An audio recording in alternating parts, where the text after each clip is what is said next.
Hey, this ain't a drill. Only time I'm playing is on the field. And when I'm on the field, no, I got mad skills. And you know we bout to eat this a fast meal. Y'all gotta pay for this heat like a gas bill. We keep on coming back, so yeah, they mad still. 716 make them pay me some bad bills. Red, white, and blue like Superman, so you know we eating at the Super Bowl. Kill the competition, set up the funeral. JA17 catching all the shots you go for. We callin' blitz. Ready to start, we ain't calling no quits. I'm the #1 draft pick. A lot of y'all talk, but I ain't hearing it. Only listen to Keyshawn and hit talk about the Bills. Dominating on the field. All our players got them skills. Buffalo gon' make a kill when we talk about the Bills. Dominating on the field, and our players got them skills. Buffalo gon' make a kill. What's going on? Welcome back to another live episode of the Post Podium Podcast, home of the all truth, no sodium takes. I am your co-host, Aramis. What up? 40 Keys. How y'all doing? Air producer in the building. Came with the backwards trucker joint. Okay, son. Okay. All right. All right, forget it. Love back, right? Yeah, forget it.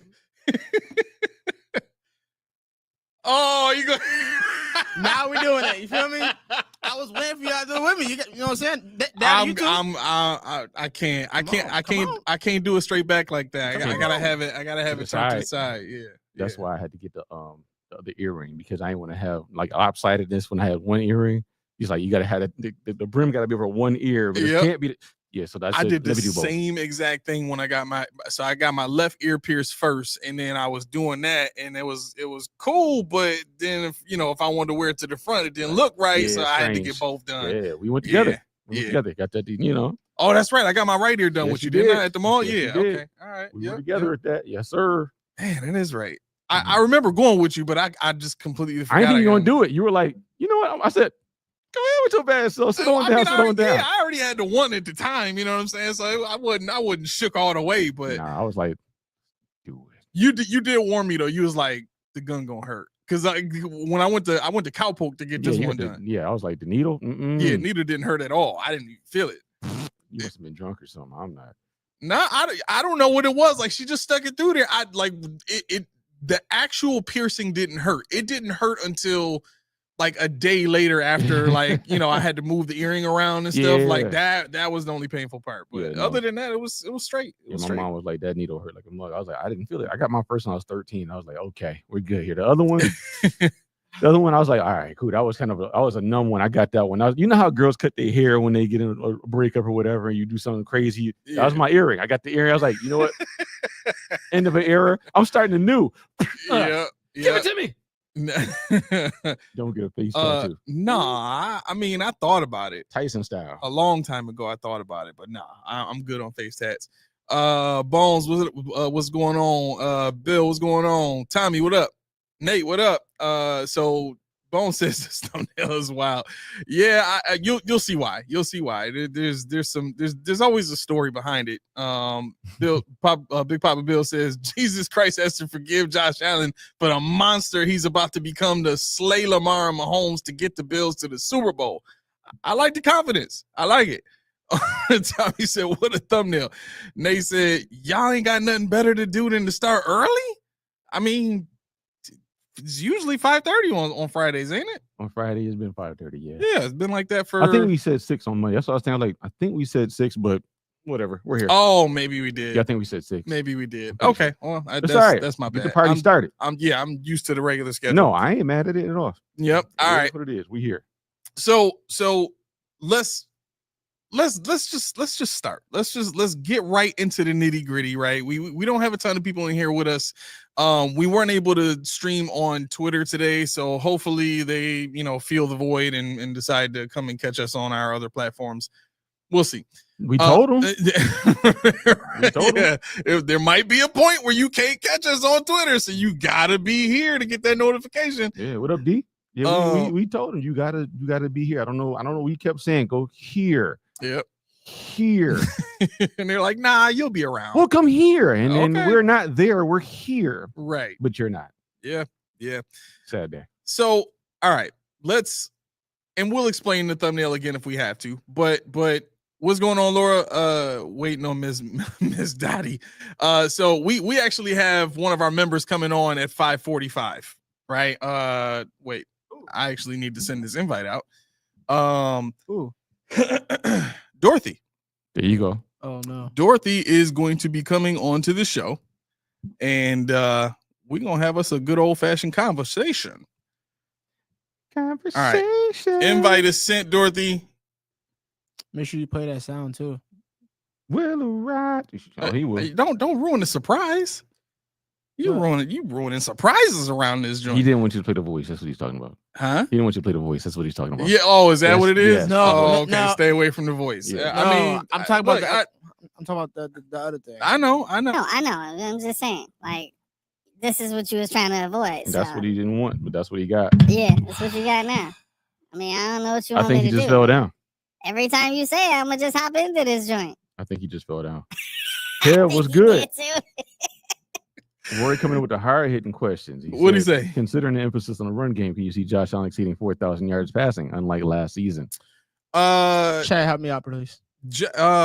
No. I mean, please help me out, bro. to be perfectly honest. No, What? that sound. What sound? Take out the sound. He didn't use it yet. Take Yeah, out, I didn't use it yet. you did. No, I didn't. Take it out. What do you mean take it out? That's what we're Delete going it? for. You want me to delete it? Yes. No, that's No, not you happening. can't do that. That's copyrighted. never you gotta leave happening. that in the thing. It's got to stay in there. You kidding me? It's not copyrighted. It Yes, is, I it think. is. I think it comes with the Roadcaster, so you can't even get that's a factory setting. And it's in the bylaws. Yep. Of the show. Like I have to use that sound. Man, forget the bylaws. So Forget the bylaws, man. Take it down. so what are we doing? Are we talking? What are we talking about? What are we doing? When you said we're using McDermott's voice? Huh? He said you're using McDermott's voice. Oh yeah, might as well be. D says Airman Sakishan, I need a username for that Madden. I don't even play Madden. Yeah, I mean I don't play online. I try not to. Yeah, I honestly really No, don't it play sucks. Madden. I took Madden off my PlayStation. Yeah, I mean we do offer it. So if somebody, if a member requests it or something like that, I'll hop on. Ain't no big deal. So if that's what you're saying, then yeah, I'll shoot you my username. You can friend me, and we'll get it in. I mean, I'll be friends with you. I just got to put it back on my system. Well, the quick thought behind that is this: T just bought Gran Turismo, and you know how PlayStation is. Oh my god, you have to have space. Yeah. So I don't have space. So one of these games had to go. Yeah. And it wasn't gonna be UFC, and it wasn't gonna be college football. It would 2K was iffy, but so I mean, on top of I don't never home to play my game. I'm like, you know what? I won't miss this one. So bye you go. No, I mean, listen, that makes perfect sense. I don't blame you at all. My children have taken up majority of the space on the primary PlayStation. You know what I mean? I have like 2 games. I got Dead Island on there, 3 games: Dead Island, Division 2, and Madden. That's it. Those are the only games that I play on there. That he barely gets a chance to play. I know. We got Gang Beasts on there. We got Family Game Night on there. We got Neighbor. Oh yeah, Hello Neighbor is on there. We got what is it? Stardust? Yeah, Stardust. Stardust is on there. Yeah, just a bunch of like smaller, kids games and stuff. Nate said you got to hear Keys through the Nigerian accent. Whatever do you mean? Oh, they know about it? Oh man. Yeah, the members do. What is this? Oh man, dude, he threw me off with that accent, man. You never know what I'm gonna do. He threw me off. You with never that know. one. I started busting out laughing, man. I started off asking them as if I was gift card, and then it's like nobody picked the one gift card. So like, let me turn this up a notch. When I asked you who gave you that name, and you was like, my mother, and I said, she's an idiot. You was like, oh. Right, that's what got me. He's like, oh. Like you was in such shock. Like, I can't even make this out again. Oh my gosh, it was hilarious, bro. I couldn't even keep a straight face. That's what I go Oh man, that was funny. I gotta have y'all. I gotta throw y'all off. People don't understand. Acting, bro. No, people don't understand that. I'm not as serious as I appear sometimes. No, you a whole clown. I am. Big time. Oh my gosh. All right. So all right, thumbnail, right? And I don't know, we got 1 minute until Dorothy pops in here, hopefully. So the thumbnail, right? There's this belief that Josh is and always will be the savior of any deficiencies on the team, right? And I guess you sent me excuse me, you sent me some stats earlier in the week. Mm-hmm. You did a comparison of Lamar Jackson's MVP season and Josh Allen's MVP season. Right. Do you have those with you, or do you need me to pull them up? No, I can pull them up. Okay. Yeah, I got them. I had to send them to you like 3-4 times. I'm like, it keeps scrambling. Right. But yeah, so I mean, in essence, what are we looking at first? I mean, you want to look at records versus opponents? We could do that. Just go through passer rating, total yards. Okay. Just tell everybody what that is. Okay, so in comparing, I saw this. I didn't make this up, so people think this is skewed. It's not. Lamar Jackson's last MVP season compared to Lamar Jackson's season last year compared to Josh Allen's season. So this is not even an MVP season for Lamar Jackson. This is 2024. Okay, got you. So Lamar Jackson passer rating 119 to 101.8. Total yards 5,087 to 4,262. Total yards per game, and this is total rushing and passing, 299 to 266.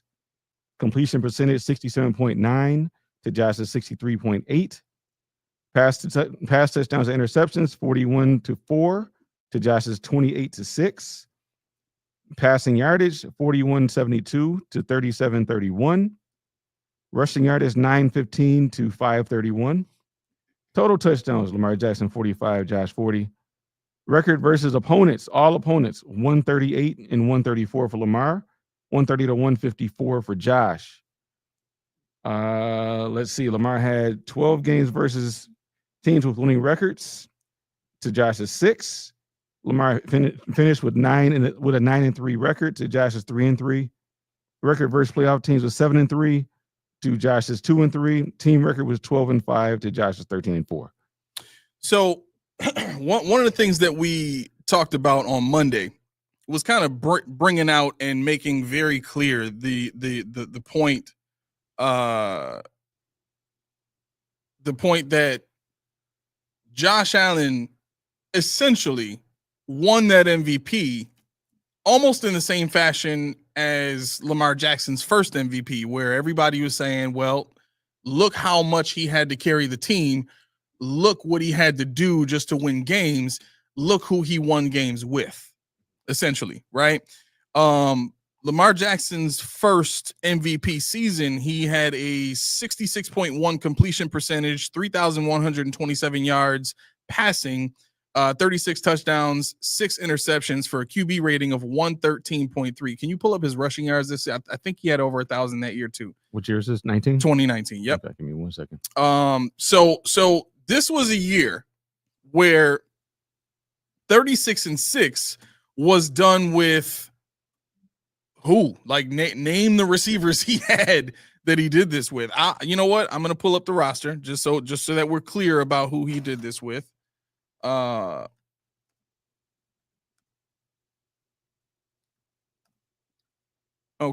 In 2019, he did run for 1,200 yards. Okay, so 3,600 yards passing, 1,200 yards. Okay, so these were his receivers that he threw for 36 touchdowns and ran for another 1,200 yards and threw for 3,600 yards. Anybody know who Miles Boykin was? I do, only because I'm a college fan. Yep. Mm-hmm. I liked his athleticism for his height and you know the speed for the height and all that kind of stuff. Big body receiver, but he could move. You know what I mean? But the other guy he had was Willie Snead. Those were the two starting receivers. Yeah. And this man threw for 36 touchdowns and 3,600 yards. Only 6 interceptions, right? His offensive line, though, he had looks like a rookie not a rookie Rodney Staley, but he had Rodney Staley, Bradley Bozeman, Matt Skura was a good center. Marshall Yanda is an all-time great guard. I think he was a tackle. He's one of those swing dudes that can play multiple positions. And then Orlando Brown Jr. in his rookie season, in which case he was pretty good that year. So he had a pretty good offensive line. Patrick Ricard was there. He had Mark Ingram as his running back. I mean, Mark Ingram only put up 1,018 yards and 10 touchdowns. Right, that's pretty good. He only rushed 202 times. He also had 5 receiving touchdowns. So 15 total touchdowns. I mean, nobody would look at this roster and say, "Oh my God, he had so much help." It's no wonder he won the MVP. Yeah, and for people to say, "What's the point?" The point is just what you said. You couldn't say it any better. It's always Josh did it with nobody, and Josh is, like you said, on this page, the thumbnail, the messiah to some. Not saying they're in this chat per se, but there are people out there that really believe this guy walks on water, and that's one of the reasons why the Bills are not getting over the hump, because the front office is adopting that thought process that he walks on water, and nobody can do anything. Nobody can do anything or say anything wrong, according to Josh. And that's, my biggest gripe here, and my biggest gripe with this whole conversation is you can't. Well, people like to prop one up by bringing the other one down. And I've said this numerous times. We're watching great quarterbacks, not just those two, but this is the era, as you said before, of great quarterbacks. The era where the quality and quantity are unmatched. You don't see this many quarterbacks that are this good at one time, especially in one conference. The AFC is where the quarterbacks are. Jaden Daniels might be unopposed for a little while, but they'll come at some point. But no, I think that's kind of where this goes. We as a fan base have to be better than the poo-poo on people just to try to make our guy better. Right. He stands on his own. He stands on his own. And that's what sours people on. And that's what sours people on other players as well. When you prop them up with stats and you feel like you have to defend all the time. You don't. Because real fans, what they say, if you know, real fans know. Yeah. And real fans know Lamar is great. Josh is great. They came out the same year. Let's just enjoy the rivalry while we have it. You never know when you're going to get it again. Right. Okay, so we got to get to Dorothy. She is here with us. I want to bring her on. Dorothy has been with us for a good long while now. She's one of our members, and one of the things that we love to do with our members is offer them the opportunity to come on the show, speak their mind, talk about what they want to talk about, and just kind of be part of the conversation live. Right, we get people that are in comments, saying what they got to say, but they don't always get to have their voice heard in a sense. You know what I'm saying? But let's bring up Dorothy. What's going on? Hi. How you doing? Hi. All right. You all right? You nervous? You good? I'm good. All right. Okay. So I'm sure you've heard a little bit of what we've been talking about. The last 10 minutes or so. I saw the thumbnail. That was for you. Mark, thank you very much, my man. Mark became a member just now at 5:53 p.m. Because Dorothy's on. Mark wants to get on now. He's like, "Oh, we do this for real." Right, that's right. It's no joke. So Dorothy, how are you feeling about this conversation so far? Because essentially what we've been trying to get across is there's this tendency that we notice that a lot of Bills fans have, that they have to put other teams down in order to prop their team up. Do you see that too? Can you hear me? I think that y'all are like double over talking each other. You're hearing an echo? Yeah, I'm hearing an echo.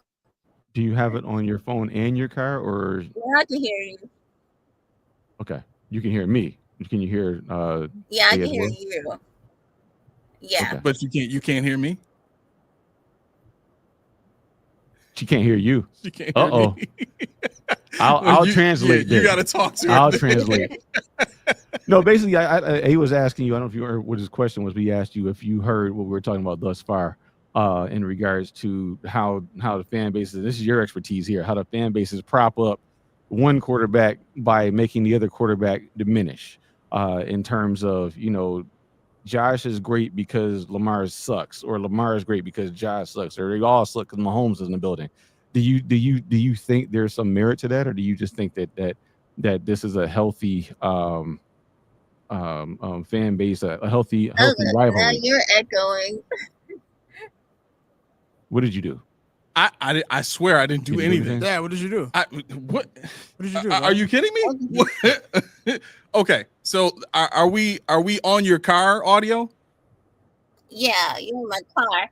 Okay, that might be why. If you got us turned up real loud, the microphones in your car are going to be catching what we Okay. say and playing it back to itself, basically. No, I'm on my computer. Oh, your computer. Okay.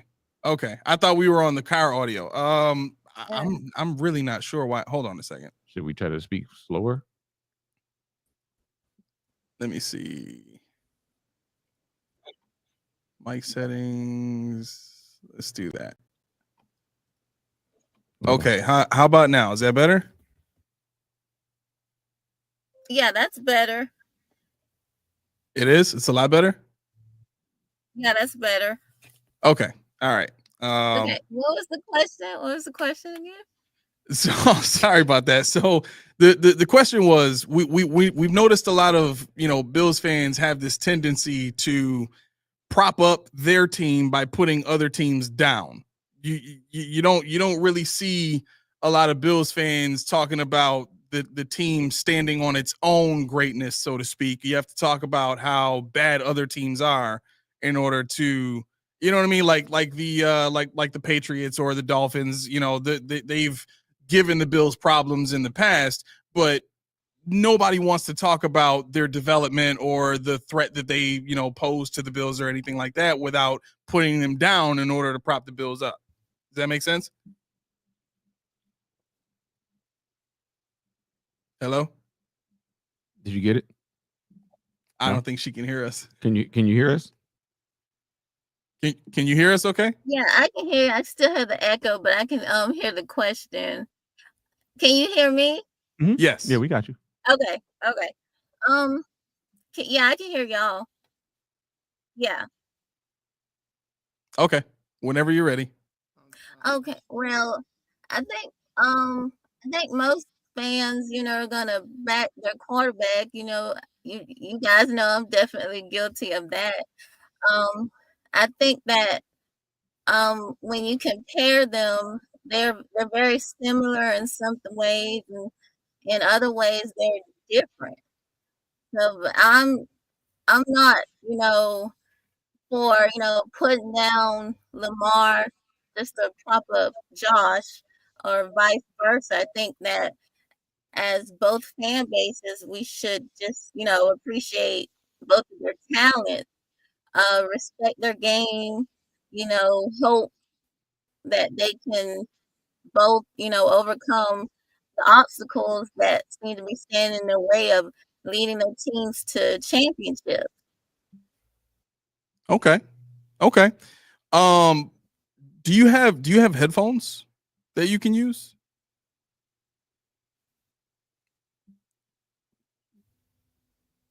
You have headphones that you can use, or no? You got us? It might be a He's delay. asking me if I have headphones. Yep. Yeah. Oh no. Okay. No. No, we just Okay. want to make sure you can, because we got you fine. We just don't want you to miss Okay. us. Yep. Yeah, I can hear. I can hear. It's just the echo.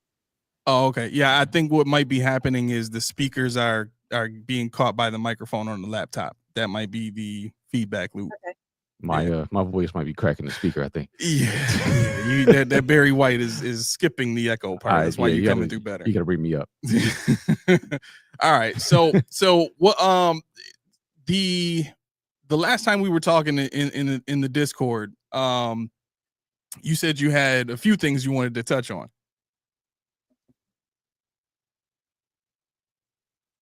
What'd you want to get to? What thoughts did you have? Yep. Talking to you. The Christian Benford slander. Oh, Here you go. Here we go. I knew it was going to be Christian. I was just waiting to say it. I'm not understanding. Christian Benford is the best defender on the Buffalo Bills. What I don't understand is, when did I slander this man? What did I say? You said you and Keys. I don't know what I said about Chris, but I think when you're talking about Christian Benford, you obviously love Christian Benford, and I don't have an issue with Christian Benford. My issue is with the fact that they're okay with him being the number one and not trying to make it a competition where he could actually be the number two. Not because he's not good, but because a competition arises. That's what what I'm getting at. I want, if you have to have it, two number ones. And so when you're thinking about the slanderisms, I think in Sean McDermott's scheme, he's accurate. And I also said I thought he got underpaid. Maybe that's what you think I'm talking about, where I said that he was a hometown discount contract, because I thought he could have got more. Oh, I think you froze. No, y'all think he a bum. Y'all think No, he I a didn't say that. bum. I think he's a bum. I didn't say that. Y'all think he's a bum. He's rated, his PFF grade, he's rated 89. The only cornerback who is higher is Surtain.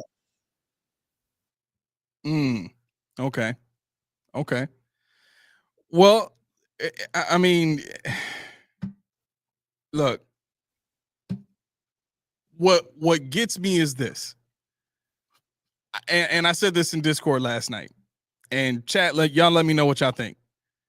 I've never heard anybody say Stevie Johnson is trash. I've never heard anybody say that Jason Peters is trash. I've never heard anybody say that. And I think the reason why is because there's a widely accepted thought that those players are good. Why do they think that though?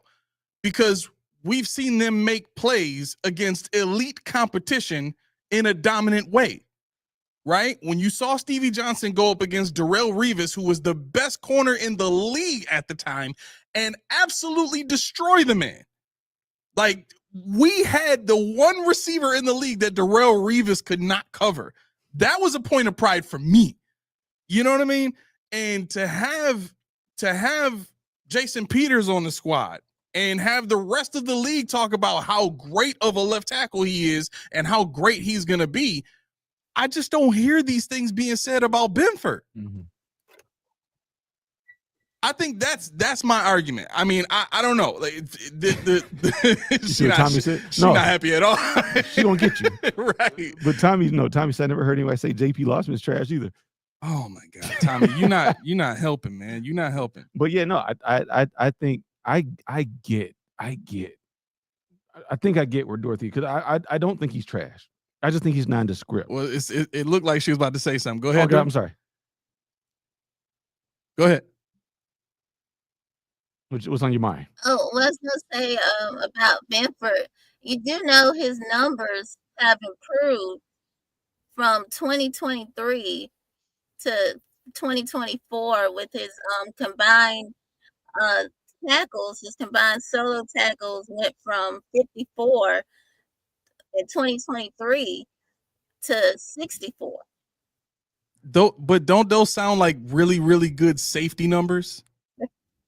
All I know is that once he shouldn't have been in the championship game if he was concussed.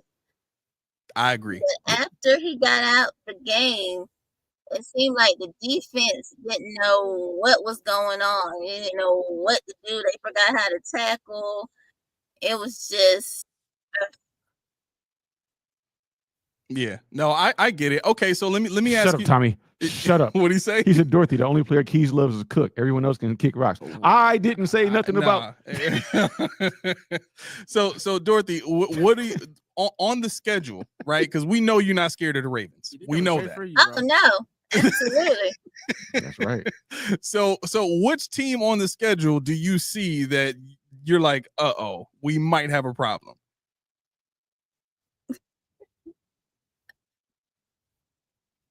I think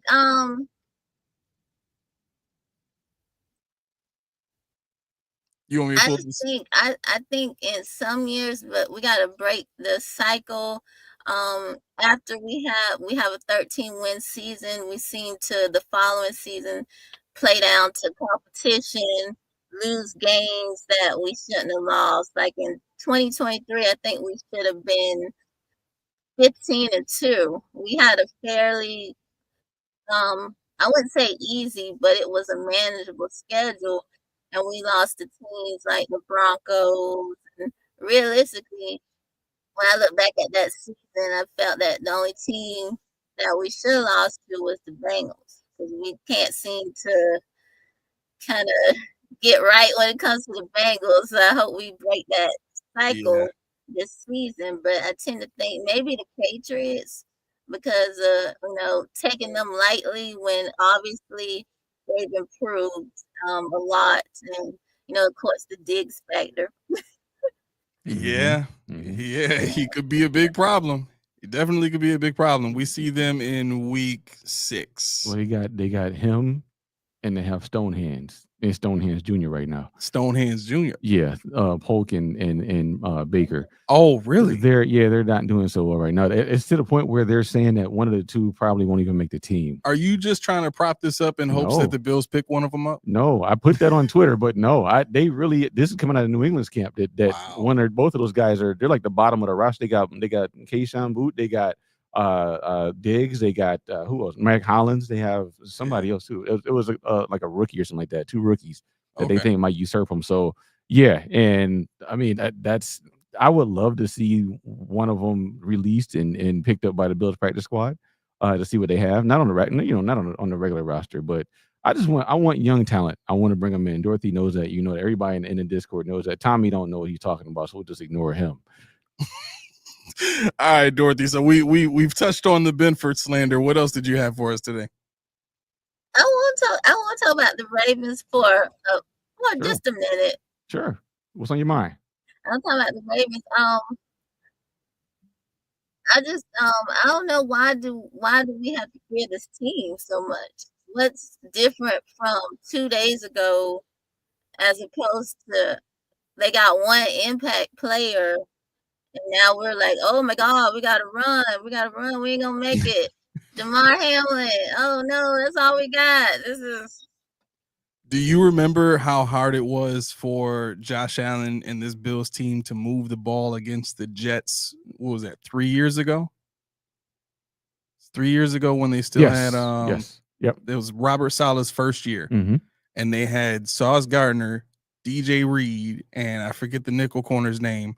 And their defensive line had Quinnen Williams. They like that defense was lights out. Do you remember how hard it was to move the ball against that team? It was hard for us to move the ball in the second half of the divisional game. Yeah. So I guess what I'm trying to say is it was difficult in the playoff game to move the ball against that team with the secondary that they already had. And now they're adding on to that an all-pro level corner that's coming in healthy that is basically he's going to be their number one guy, but they already have a number one guy in Marlon Humphrey.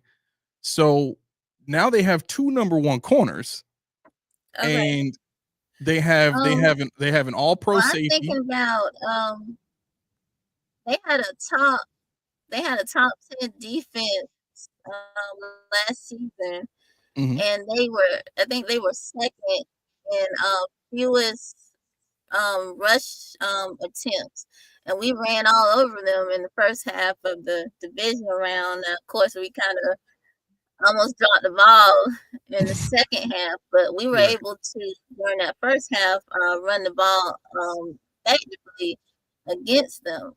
And with regards to Alexander, I think that, of course, definitely he's an impact player, but when healthy, he played 34 games out of 67 in the last 4 years.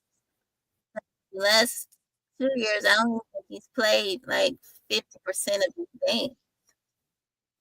And our defense, though we haven't seen it, in training camp yet, has, and significantly, it's going to be different than last season.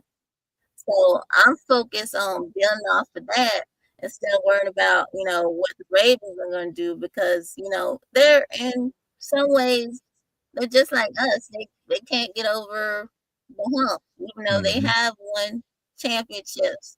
Talking about this era of the Ravens, it's very similar to us, but they've always had a better roster on paper, but somehow we found ways to get to championship games almost, get over the hump. So I think we should just build off of that instead of worrying about competition. I mean that's fair. That's absolutely fair. But the only thing I would say to that is they didn't have Zay Flowers last year, who was their best offensive weapon, and now they're adding to that same team an All-Pro corner. And I guess I'm not saying that two players guarantee a win, but they change the way that the Bills have to play. You know what I mean? Especially on defense. Now your corners have to cover not just Rashad Bateman, but they have to account for Zay Flowers on the field.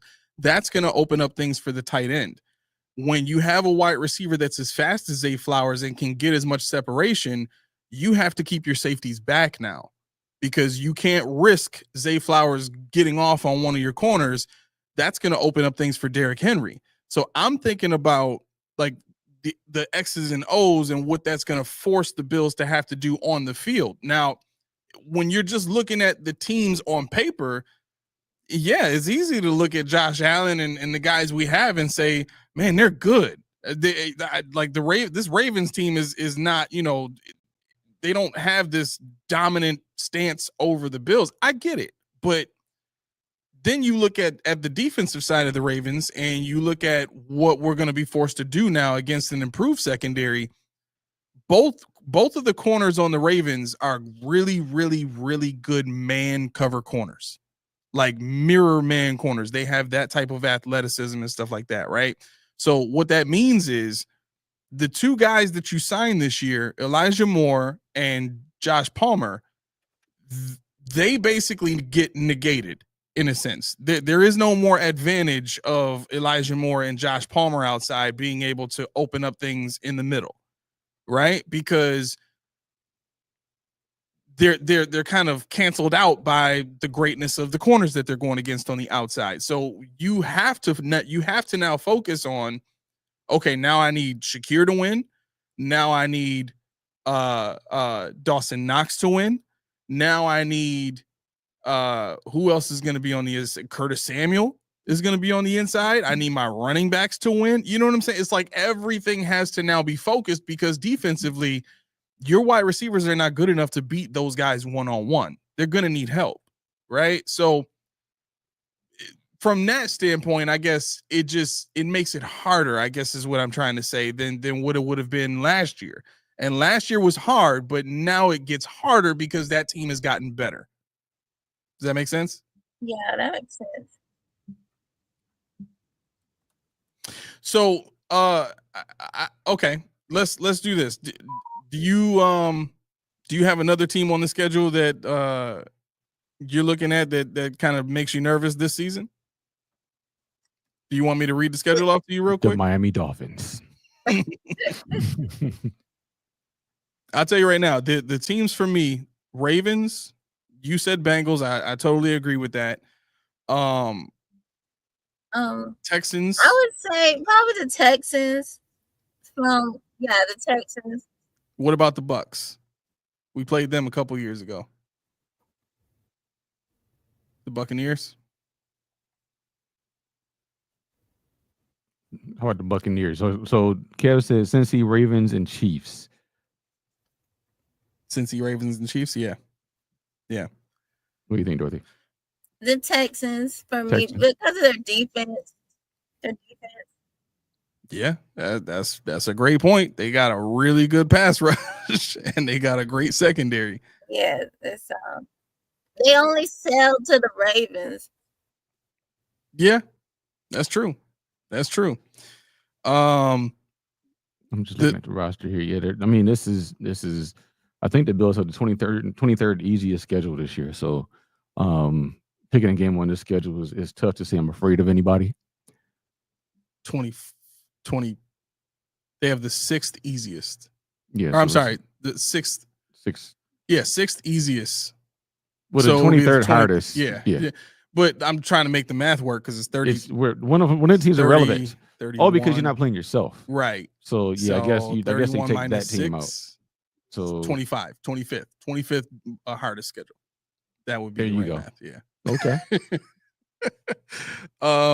Okay. So all right. So we've touched on Christian Benford. We've touched on the Ravens. What else you got? You want to talk about centers? You want to talk about? I just think the team definitely is in a better position this year than last year, as in terms of just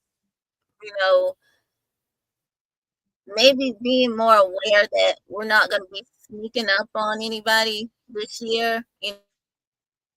Kind of change the offense to become, I know more balanced, but I do think that that Josh Allen will throw the ball a lot more. I do think he'll get back to 4,000 passing yards. I'm not concerned about that because you do have Elijah Moore and Palmer on the team, so I think that opens up a lot of lanes, for Shakir and Coleman and Kincaid. So I'm looking forward to see all of them mesh together because I do think the offense will be much improved this year. Okay. Yeah, and with the Cook situation.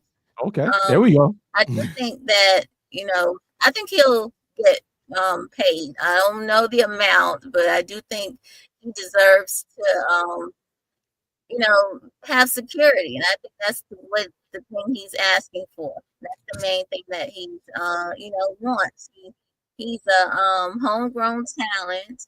He's improved dramatically from year 2 to year 3, and his presence on the field definitely makes things easier for Josh in terms of just being that safety blanket, not having to run or to wait till somebody get open when we didn't have a run game, a few years ago. The offense became kind of predictable. So having him on the field just opens up new avenues for the team and just makes us unpredictable, and it does make us dangerous, I think. And I think people kind of sleep on that because no, we don't have the big name wide receivers, but it's all about production and how effective you can be and how you can help, this team win football games, get into the playoffs, and hopefully this our year. We're going to the Super Bowl. Right. It seems, I'm looking at some of the comments and people were, I think Tom Mullins, I'm not sure if it's Thomas or Tom Mullins, but either way it goes, he said he was worried about Denver. It seems like people are worried about defenses. For me, I'm worried about potent offenses because I feel like our offense has it under control, even if it's boring, even if it's something that it's not highlight fireworks, all that good stuff, but it's something that's tried and true. Our Achilles heel every year has been that defense. So I think I get it. I get people are worried about it, but I think I think we're definitely blessed to have an offense as a unit. And Dorothy said just a minute ago, James Cook is a safety valve for Josh Allen, and that's true. Now I don't know. Honestly, people seem to think that a lot of stuff has bearing on things, and I can tell you don't get to that level unless you're pig-headed almost. Yeah. Beans, McDermott, and even the players to some extent are how can I say they're stubborn. And nothing knocks them off their pivot. So I don't think being on camera is going to change anything. I don't think anything that anybody influences says is going to. It's just not. Yeah. I think people ask why did James Cook show up? Yeah, he loves his money, but who told you to show up? Right. That's the thing too. That was an agent decision for sure. That was definitely an agent decision. Yeah. And I think the thing about it is we don't know what James Cook's number is because when they asked him why that number, he said, "That's just the number I had." See, normally when that's your number. It's XYZ. This is why. This is why I said. This is why I want that. This is why I deserve that. He said, that was just a number I threw out there. It was like he was just grasping that straw. So I think 12, maybe 13 to get it done, and who knows what the guarantee has to be.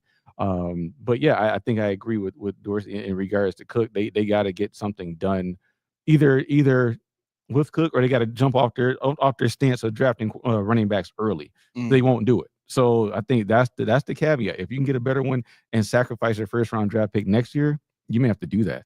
And next year's draft class is not as good as this one we just had.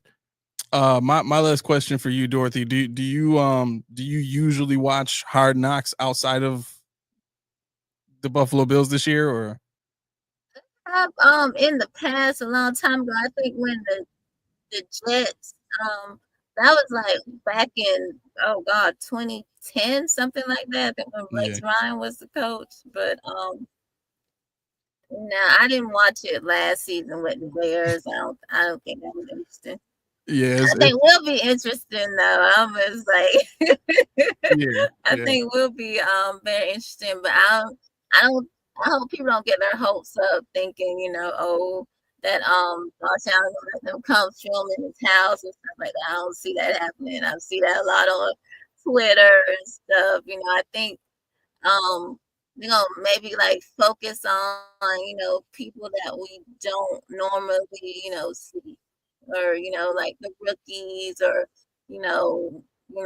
people that kind of in the background, we don't talk that much about. But I do think, they'll put, Coleman. I think Dion's great. I think he'll, be in front and center. But, I think more people was kind of with Cook situation, because I think that's died down a little bit, because he's come to camp and thinking, and that still might be a story, but I don't think it's going to be the drama that people were hoping for. Our Bills podcasters was like, they were just hoping he ain't show up at camp so we could talk about this for the next 6 weeks. Oh my God.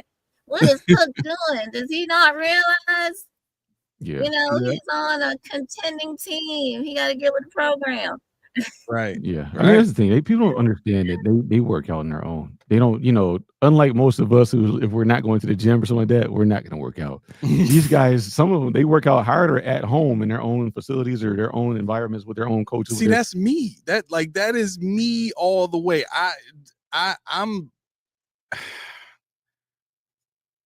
I used to call myself an introvert until I found out what an ambivert was. And then because I realized, like, if I'm in a place where I have to be energetic and bubbly and like be like entertaining, I can, but I'm in the house. I don't go outside. You know what I'm saying? Like, and that includes the gym. Like, I got a bunch of stuff in my basement that, like, I've been doing a lot of rearranging stuff down there, but like when I was, matter of fact, you saw me when this would have been what, 6 years ago now. I got down to like 229 was the lowest I got to. I lost like 80 pounds. I'm not gonna say what I got down to, how much I started.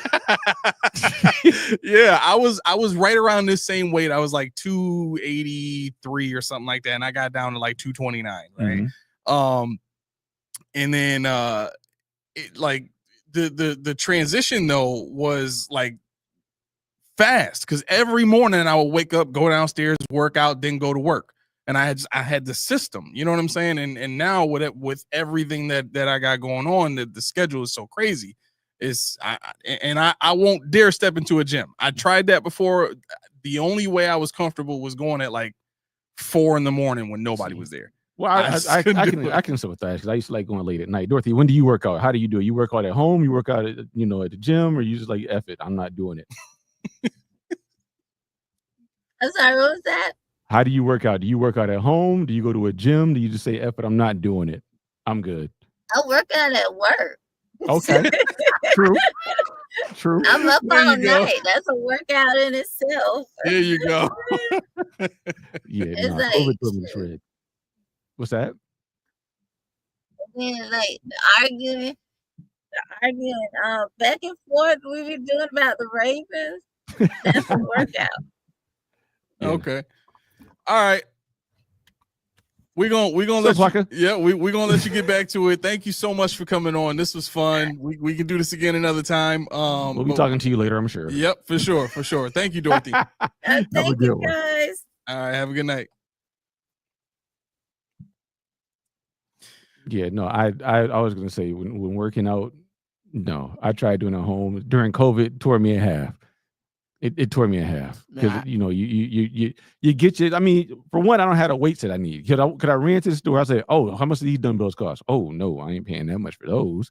You know, then you know it's the like when you bench press. I don't have a bench, so I'm on the floor with these weights. And now I'm like, T, give me this weight. She's like, I can't lift this weight. I'm like, okay, so. Now I got to figure out how to get this up. Jeff, what's up? Yeah, no. And so, I mean, for me, I 100% get, going to the gym, but I have my earbuds in. I'm the guy that when they come around, they want to talk to you and be social. Yeah. I don't care if my earbuds are, I don't care if I left my phone in my car. When I used to have my wired earbuds, I used to tuck the cord in my shorts if I didn't have my phone. So they think I was listening to something and they'd be talking about, and they would walk away because you're not talking to me. We're not doing this. I hate that so much. But that's the thing, T-Bone said he went from almost 300 to 230. Okay, I'll tell you. I went from, let's see, I started the heaviest I was when I played football was 321. So then I went down to, I don't know, 311 when T got pregnant. And it wasn't a good 311. I'll tell you that right now. If you ever saw another professor with the Sherman Clump thing, that was me. And then we did the whole 30 diet that got me down to 247. And I was like, cool, I like this. And they started calling me little man. I said, no, hell no, I'm not doing this. Right. So I got back to like 253 and then COVID hit. So I couldn't work out. T bought that elliptical that you now have. Yep. It didn't fit anywhere in my apartment. I'm like, why the hell did you buy this thing? Bro, I tried to get it down in the basement when we first brought it home. That didn't work out. So we put it in the kids' playroom, and it was just so huge. The kids didn't even go in there anymore. Right. They're like, screw it. There's not even enough space in here. Nothing you can do with So it. they took over my PlayStation in the living room, right? So I'm like, screw this. I need my game system back, right? So I literally took the arms off. I took everything apart just to get it down in the basement. Oh, you got it down there. Finally got it down there. How do you clear the ceiling? What do you mean? Your head clears the ceiling on that thing? That was another one of my problem. My head didn't clear the ceiling in my living room with that elliptical. Well, I mean, I haven't put it back together yet, but I have an 8-foot basement, so there should be enough space in between the beams for my head to go. Because my head was not. I was like, Listen, yeah. Well, you got what, 7 inches on me? Yeah. So I mean, I might be okay. That thing is probably only kicking you up what, 2 feet at the very most. Only, yes. Yeah. Only. So I mean, now I'm 8'6". Yeah. No, Key, you're 9'1". Me and 2 feet is what, 6'2"? No, 7. You said 2 feet? Or I'm sorry, two. Well, 7. Yeah, 2 feet. Yeah, so 7. Okay, so I still got you got a little bit of 7 space. feet. Yeah, I got a little bit of space. Yeah, good job. Because No, you can't. That's why when everybody's like, I wish I was taller. No, you don't. No, you don't. I want to see what you look like on an elliptical now. I see how tall you look. It would be bad. Oh my gosh. But yeah, man, like that social anxiety for me was like, I couldn't do it. It felt like everybody was staring at me, even when I know nobody's looking at me. Yeah. Like you go to the gym, the gym is like New York City, like everybody mind their business, right? But then for some reason, I just had this thing like, I have to do this a certain way, or if there's a machine that I don't know how to use or something like that, I can't be sitting there reading the instructions or they're gonna laugh at me. You know what I mean? Like it's always that type of this. I'm just like, nah, I just get my own stuff. It's funny you said, because like literally, it's not that we laugh at dudes, but like girls think guys are always looking at. We ain't looking at you. Yo, that's another thing. A lot of times it's the guys looking at the other guys, not in that way, but because it's like, what are you gonna bench? Right. Okay, I got him. Right. What's his leg for? I got him. Yep. Then you got to go over there, almost throw your shoulder out, trying to outdo him. You're like, dude, how much you squat, man? Bro, it's like the machismo. The last time I went to the gym with you, the same joint you go to now, but this is like a long time ago when it was a complete different. It was up under a different name. There's this one dude there that he had like 40 pound hand weights, and he was like doing some little, flip move like that or You whatever. Yeah, I'm like, what the hell is that? He doing it with like 40 pounds. I'm like, yo, I'm trying to curl 40 pounds, let alone swing that joint with my elbow. Like, right. Yeah, like he's gonna blow his whatever that UCL out. Yeah, like, nah, I ain't doing that. It's time to go home. Sometimes you get like that. Yep, get this shake and bounce. This dude told me I forgot I was doing something, and I was in my own little world. Dude was like, I got off. He was like, yeah. I was like, what? He's like, yeah.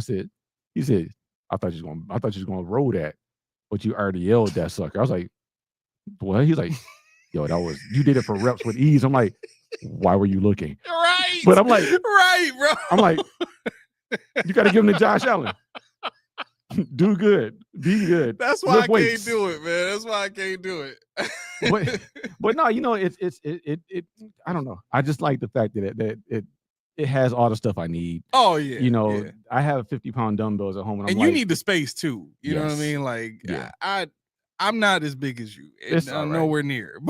That's all right. I'm not gonna lie. When I first came to your spot here, knowing how small of a space that living room is, like I would never. Dang, you had to put his living room out there like that. No. I wasn't trying to do like that. I know. Go ahead. Like when I first came here, I'm like, okay, it's small. I'm thinking like, how does Keith fit in that I get used tiny to it. spot? And I'm thinking like is T's tall too. I'm like, okay, how do both y'all fit in there? Like, imagine King gets tall. How is 3 y'all gonna go walk around that? We ain't gonna still be there. We better not still be there. I'm about to say, y'all not gonna fit in that joint. 6 foot. So Nathan says 6 foot wingspan is nothing I'll ever experience. My wingspan is 7 feet. Jeez, see what I'm saying? No, the 7 foot wingspan. Man, Shaq right there, dog. Yeah, the 7 foot wingspan. Man, to bone his legs. Going to the gym tonight. Get it on, brother. Get it on. I am not. I will start back up on Monday when life starts back for me. When life starts back. Every day, I ain't gonna lie to you. I was catching up on my stupid TV and laying in bed and eating chips. Yeah, I caught you playing college football. You know what I'm saying? I was playing college football. Was it last night? Yes. Yeah, I was. Yeah, I turned it off fast though. Yo, is it me, or are these football games unnecessarily hard? You ain't played college football yet. No, like, okay, yeah. So like literally like pro level on Madden used to be just you could do whatever you want. Yeah. You know what I'm saying? And then all pro was like the defense might cheat a little bit here and there.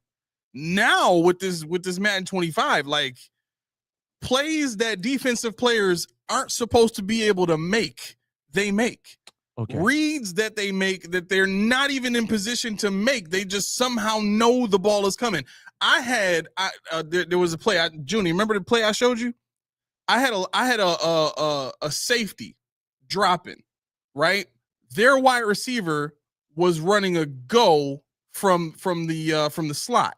Oh yeah. My nickel corner was playing man coverage, so I had two players converging on the same spot to where the ball was thrown. And then my safety was backpedaling as the ball was coming directly towards him. Mm-hmm. As soon as he turns to go and try to run with the receiver, the ball goes right behind his head. Mm-hmm. All he had to do was see the ball and stand there and pick it off. But no, he turns his hips and starts trying to run. The receiver reaches out in front of, or I guess behind the safety's helmet. He plucked it. Catches the ball and takes off for 60 yards. Mm-hmm. The other defender that's playing man coverage there, that nickel corner, can't catch him. Mm-hmm. Danny, like, as soon as the guy catches the ball, there is no trying to slap it out of his hands. There is no leaping and trying to, like, none of that. Like, nope, just boop, gone. Yeah. Kev said it sounds like rap. Yeah, no, I for real. No, I can double down on that. My UB Bulls, for some reason, we go into the season as favorites. Was it DeMar? No, no, it wasn't DeMar. He probably cut him already. It wasn't DeMar. Oh yeah, yeah. But yeah, no, I have a 91 cornerback, All-American, preseason All-American again. He is supposed to be heavy man. He never knows the plays. And on college football, this is real. Like on college football, like it'll flash on top of their head like a red exclamation point, and that means they don't know what play we're running. So as soon as they snap the ball, the red exclamation point pops up, and he's like waiting for the zone coverage. He's in the zone. I'm like, this is man. He's gotten torched in every game. How do I bench a 2-time All-American because he decides to suck this year? Oh my God. Now double that down with, you know how on Madden, where people in the chat, if you play college football, tell me you can't play Madden, or if you play Madden, tell me you can't play college football, because it's true. Because you know on Madden where you throw, when you watch the route progress, you see, okay, the guy is not, now he's breaking open. You have to throw on college football before the route breaks. If you don't, interception immediately. You can't. My quarterback has a 97 arm speed. He can't overthrow anybody. He can't. It's always intercepted. Wow. I have speed guys. I have 92, 93 speed guys, and I try to like launch it. Yeah. Nope, intercepted every time. See that it doesn't get intercepted on Madden. They just like for some reason, this jump where they got both hands separate is like the new like on the older Madden, it just used to be like the player like, you know, dive like this and have one hand behind and he'll tip it. You know what I'm saying? But now like linebackers, safeties, everybody just jumps up with two hands. It don't matter if they back us to the ball, they jump up like this and somehow they're able to flick the wrist and slap the ball away. Okay, this is what I'm gonna do. I'm gonna upload one of my games. I'm gonna show you. I'm gonna upload it so you can see one of my college football games. You can watch the madness that ensues. And you're gonna be like, what? Why? How? Right. Like why? That to me is the frustration and the confusion. Like, why? Why do you need to make it this hard? Like, okay, I'll put it like this. Whenever I watch people play online, the thing that they have to do online in order to beat other people playing the game is have these cheater plays that defeat any defense, right? Why make a game where you have to cheat the actual integrity of the game in order to beat the game? Yeah, I think what that is, that's those the streamers are trying to like not lose, so they know the players that the developers didn't realize. Yeah, for sure. Yeah, they're definitely finding holes in the game, or they're catching, and they're not passing them. Right, right. But again, whenever I see people play the game the right way, they usually get White Town Kings. They don't work on it. They don't work on college. They don't work on college. Oh yeah, no. They don't work on I tried it. Trust me. Yeah, I even like on Madden, I'll hold the L1 to get the ball up higher because I use the older passing mechanics to get the ball up higher, and I'll push the left analog stick to push the ball further ahead so that the receiver can run under the ball. But even with that, like, and here's the thing, I know exactly how long I'm supposed to hold the button so that it's not a duck, but it's also not a bullet. Right. You know what I'm saying? So I'll do that with all the other mechanics. You know what I'm saying? And the defender still has hops like that to jump up and swat the ball away. Like that receiver is not that small. Yep. Bro, I seen a lineman pick up a ball when Dad threw. Oh my God, bro! I got picked off by a defensive tackle, bro. Yeah, I've done that too. Like I went and looked at his catch, and it was 25, bro. I've done that too. Defensive tackle. I will never understand that. Never understand that. But the thing is, he literally got off the line to run and get the ball. I saw it. He got off the line and caught the ball. Nathan's funny. He said, "Take two" when he thought some minicamp. We talked about that already. We talked about that. We talked about it the show you said that on. Right. Yeah, I don't think there are any more thoughts on minicamp. There's nothing to glean from minicamp. Honestly, I mean, okay, I'll give you the synopsis of minicamp. Minicamp is this. Actually, you know what? We were having a conversation with was it Sinky? About Harrison. Yeah. Okay. Yeah. So that the question asked on what up, Thomas? On Discord was, do we think that what was it? How do you say it? Do we think that Harrison's going to start week 1 or will it be Trey? And it kind of evolved into if Trey starts week 1, does that mean Harrison is going to have the Kyer Elam treatment? Oh yeah. I mean, that was more or less what the gist of the question was, and I said no. Only because I don't think that starting week 1 or week 2 or week 3 really indicates the trajectory of his career. I think for Harrison, a lot of people are enamored with his speed. A lot of people are enamored with the thought of a new cornerback, a new toy. Mm-hmm. Obviously, because he was a first round draft pick again. But I think that in the long run, if you let Harrison play, you let him practice, you let the game slow down for him, as they said. If he gets the nuances that he needs from Trey White, from Dane Jackson, who I don't even care. Dane Jackson, fine. Christian Benford, Dorothy. But I think what we're really looking at is a slow burn here, because Harrison, I'm not going to get this going, but it's gonna be, because we're doing it now. It's gonna be 5 next time too. I know it. Real quick, Thomas. So we're touching on the conversation that we were talking about in the Discord chat about the comparison, not comparison, but just our thoughts on who we think is going to win that corner, that CB2 battle between Hairston and Trey White. Mm-hmm. Yep. Yeah. I like I said, I think him learning the nuances of McDermott's defense is going to pay off.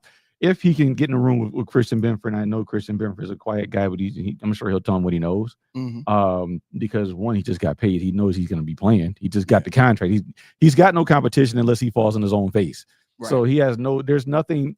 The only thing that he could benefit from is Harrison being so bad that he never sees the ball on his side of the field. So he could be, he could say, if he sucks, guess what? I don't do anything. I still make $69 million. So I don't think he's going to do that. That's a win for Benford either way, basically. Right. My number's going to be great because he just throw over there.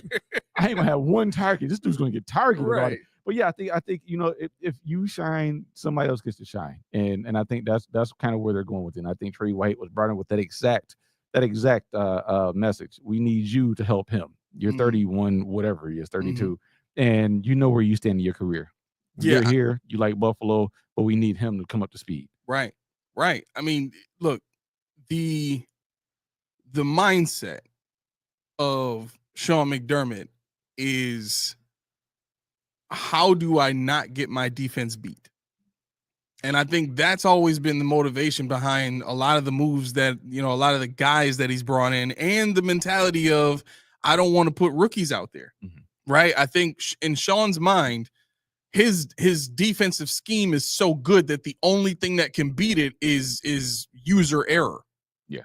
Right. And I mean, look, whether that's the case or not, if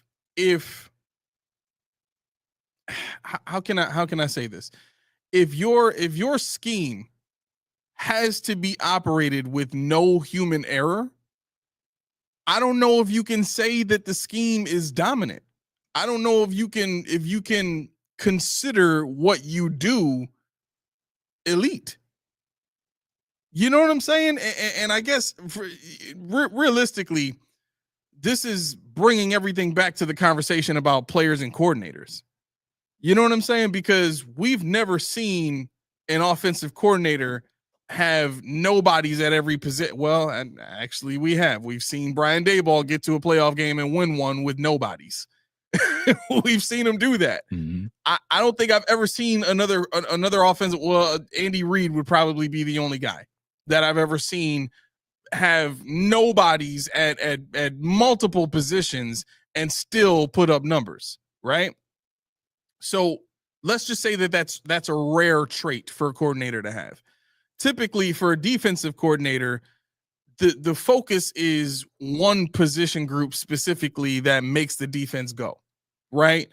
For the Steelers, it's their linebackers, right? They may have the benefit, a year and a few years of having a guy like Casey Hayward who comes in and is just a stalwart defensive lineman that can make plays on his own.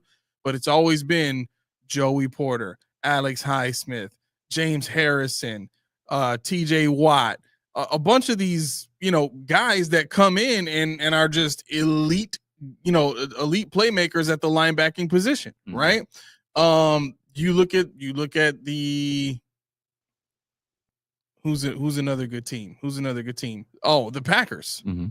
The Packers on offense, their thing has been the offensive line. They always have a good offensive line. You know what I'm saying? So coordinators in general have an identity, or they have a focal point on their offense or defense. And I guess what I'm getting at by bringing this up is when you look at Sean's defense, we thought the focal point was safeties. Why? We thought it was safeties because those were the best performing positions on the team for 6 years, basically. Yep. And truth be told, it was supposed to be defensive line the entire time, right? I didn't even find that out until 2 years ago. You know what I'm saying? Like, until we really started doing research on this thing and trying to figure this out. So what does that mean for Sean's scheme, though? What that means for Sean's scheme is he needs better production out of the defensive line now that the safety position is not where it was. Okay, well, let's see if now he's putting that same effort into making sure that happens. See, this was, and I know I'm going long. Just give me a second. Like, this was the issue that I had with the Ravens conversation and the comparison between the moves that they're making and the moves that we see the Bills make. Right? We see the Bills make moves like Joey Bosa, and we say, oh, that's going to make us better. You already had the same guy, right? To me, that's a wash. You just replaced what you lost. And I kind of feel that same way about Trey White. You had Rasul Douglas. Rasul Douglas was about the same player as Trey White at that stage of his career. Trey White was just hurt and couldn't play. You know what I'm saying? So Rasul Douglas leaves, Trey White comes in. Who's the most likely guy to start at CB2? It's Trey White. Yeah. So we don't see the Bills improving greatly at as many positions as possible. They just kind of trade out value at positions and guys that can do the job that they need done. Yeah. You're looking at Trey White. That's the spokesperson for everything you just said. And I think you got to hit that. You got to hit the button when you say I'm going to go along. You know what you got to say. The new button. Let's debut it. Stay with me now. There we go. Oh my gosh. Got to use that. But no, I think what's that? You gotta get close to the mic when you're gonna slander us, dude. I bet you do. That's better. All right. Oh, brother, this guy stinks. I was gonna say that too. You didn't think I was gonna use it there, did you? There you go. He heard it make a point for to go. When you crash out, Yeah, you just want to crash out. Just somebody give me Right, a reason. I think he does. He does. No, but he wants an excuse to tear up the equipment. No, because you give me a reason to do that. Speaking of crash outs, I want to jump off it. I'm going to come back, but this is a 41-year-old thing here. Cool. I think this was, what was it? It had to be Monday. I was listening to GR, and and it was Owen Parker. I think it was whoever. Might have been, was it the morning show? I can't remember now. But they were talking about an instance where some lady offered one of the guys a loose slice of pizza out of a Ziploc bag on a flight, right? And they're like, "Would you eat it?" What, bro? Why? If people think this show is dragging, that was funny. But no, the thing about it is, you know how Bulldog goes. Yeah, and he starts ranting and he's trippy. Yeah, Owen Parker is his son. Why does he rant the exact same way? He sounds just like his dad when he rants. Wow, really? Just like his dad. Wow. Like, I tweeted about, I said, it's uncanny. Like, you'd have thought that he would have walked out of the booth and his dad would have walked in. The way he just kept doing this stuff. I'm like, oh. Like, I had to stop. Like, I'm going to be in the gym because I'm in the gym watching. I'm like, yo, I got to put this down and listen to this. Hold on a second. And I rewound and I'm like, I remember where I was and everything because I was like, man, he sounds like his pops. And I put it in my notes. I said, I got to touch on this. If we run out of content on Monday, I got to touch on this. Because, I mean, if he doesn't get in the booth at some point and not in the engineer disservice, when his dad retires, he got to step right on in there. Wow. Step right on there. We might get Julius in there. That's Soap's son. You might get him, maybe they'll link up. And there's only like 20 years apart, whatever. Oh, yeah, Laura. Yeah. Owen is Bulldog. Owen, matter of fact, I'll double down. Owen is 6'7". What's going on, Laura? And Owen actually played not pro hockey, but that's the one that Bulldog's son that he was talking about might get drafted. Is Owen. That's the one. So I guess it didn't work out for him in hockey. He was a goalie, and now he got him a job at 550. So yeah, that's his kid. Nate, hold on, Nate. What you trying to say, bro? You said we're spin when we need them. Oh, to get somebody to rant. We can get Junie ranting if you want. Yeah. No, it's very easy. All we gotta do is put this voice on. Watch him crash out. That's it. You about to do it right now. That's why you don't. That's why I put the camera on him. I wish you could put the override it. I can. Yeah. I can. Look at it. Yeah. He hating it every second of it. Look at his face. He can't help it. Yeah, his nose sweating. Oh, he put the glass. Yeah, on. nose sweat, dude. Chat, please help me out, bro. The sweat on your nose. They can't help you. I don't think they can. Yeah. Sorry. The ball of his nose. Oh my God, turn it off! That's right, gleaming, Turn it boy. off! Oh, Look at his Spin nose. said. Wait, Spin said he's here, but he's spotty and so excited. multitasking. Oh my! Spin! Do whatever you can to get him rant. No, he's multitasking. He can't do it. Do whatever you can to make him rant. He can't. No, that ain't gonna happen. Roy tried it. It No. will. It will. Hold on. Roy will. tried it. Roy tried it. He said me to run for president. I don't think that's Nah, gonna work. that ain't enough. That's not going to Spin, work. That ain't gonna do You it. suck, bro. You suck. He don't get you going now. You supposed to let me do a rant. And you Nope. can't even do it Spin. right. He said you suck. Get him. He's not doing it right. Get him, boys. Get him, boys. Turn it off. But I did, I did want to get your thoughts on what was it? It was lucking into Spencer Brown. Lucking into Spencer Brown. One of the best things that could have ever happened to the Bills. Okay. In the third round, after I ranted about the double down on Russo and Basson that year, and they gave me the tackle. We didn't know who he was or what he was. Okay. But I was so excited, and I think somebody actually said, and we were talking heavy during that draft, and I think somebody said nobody saw this happening. Wrong, sir. That was my favorite. That was my favorite pick in that draft. Really? Spencer Brown was my favorite pick in that draft, and I will stand 10 toes down. Yes, he was. What was it about him? The fact that he was athletic, the size he was. It wasn't like one of those little guys. He was a 500-pound bencher. He had a perfect RAS score. He was developmental, so he was a tight end. I think he played tight end to convert. The height. I like the fact that they finally didn't. I think we were just coming off, or we were going into Dwayne Williams. What was his name? From Washington, the tackle guard that we had. He was good, and then he wasn't anymore. I know it's Williams. I just don't remember his first name. No, it is. Was it not Williams? Somebody say it. Nah, it was some other weird kind of name. Daryl. Daryl Williams, right? Daryl Williams. Yeah. That's right. Yeah, like he had that Pro Bowl season, and he smelled himself. Now he was terrible. So we got this new guy coming in that from a small school. Yep, so a small school, and I'm like, what can they do with this guy? Wyatt Teller was one of my favorites at the time, and I'm like, well, maybe, just maybe, this is my vindication. Then I had to watch him, and then he broke his back. Yeah. Then I had to watch him, get pushed around because he was high cut, and everybody was mad. They're like, this guy's terrible because he can't block. And I've been telling yeah. Okay, all right. There it is. Yeah, y'all ain't enemies no more. That's cool. No. And I'm gonna try to keep it that way. All right, that's what's up. But yeah, no, I think it was the fact that he was mobile.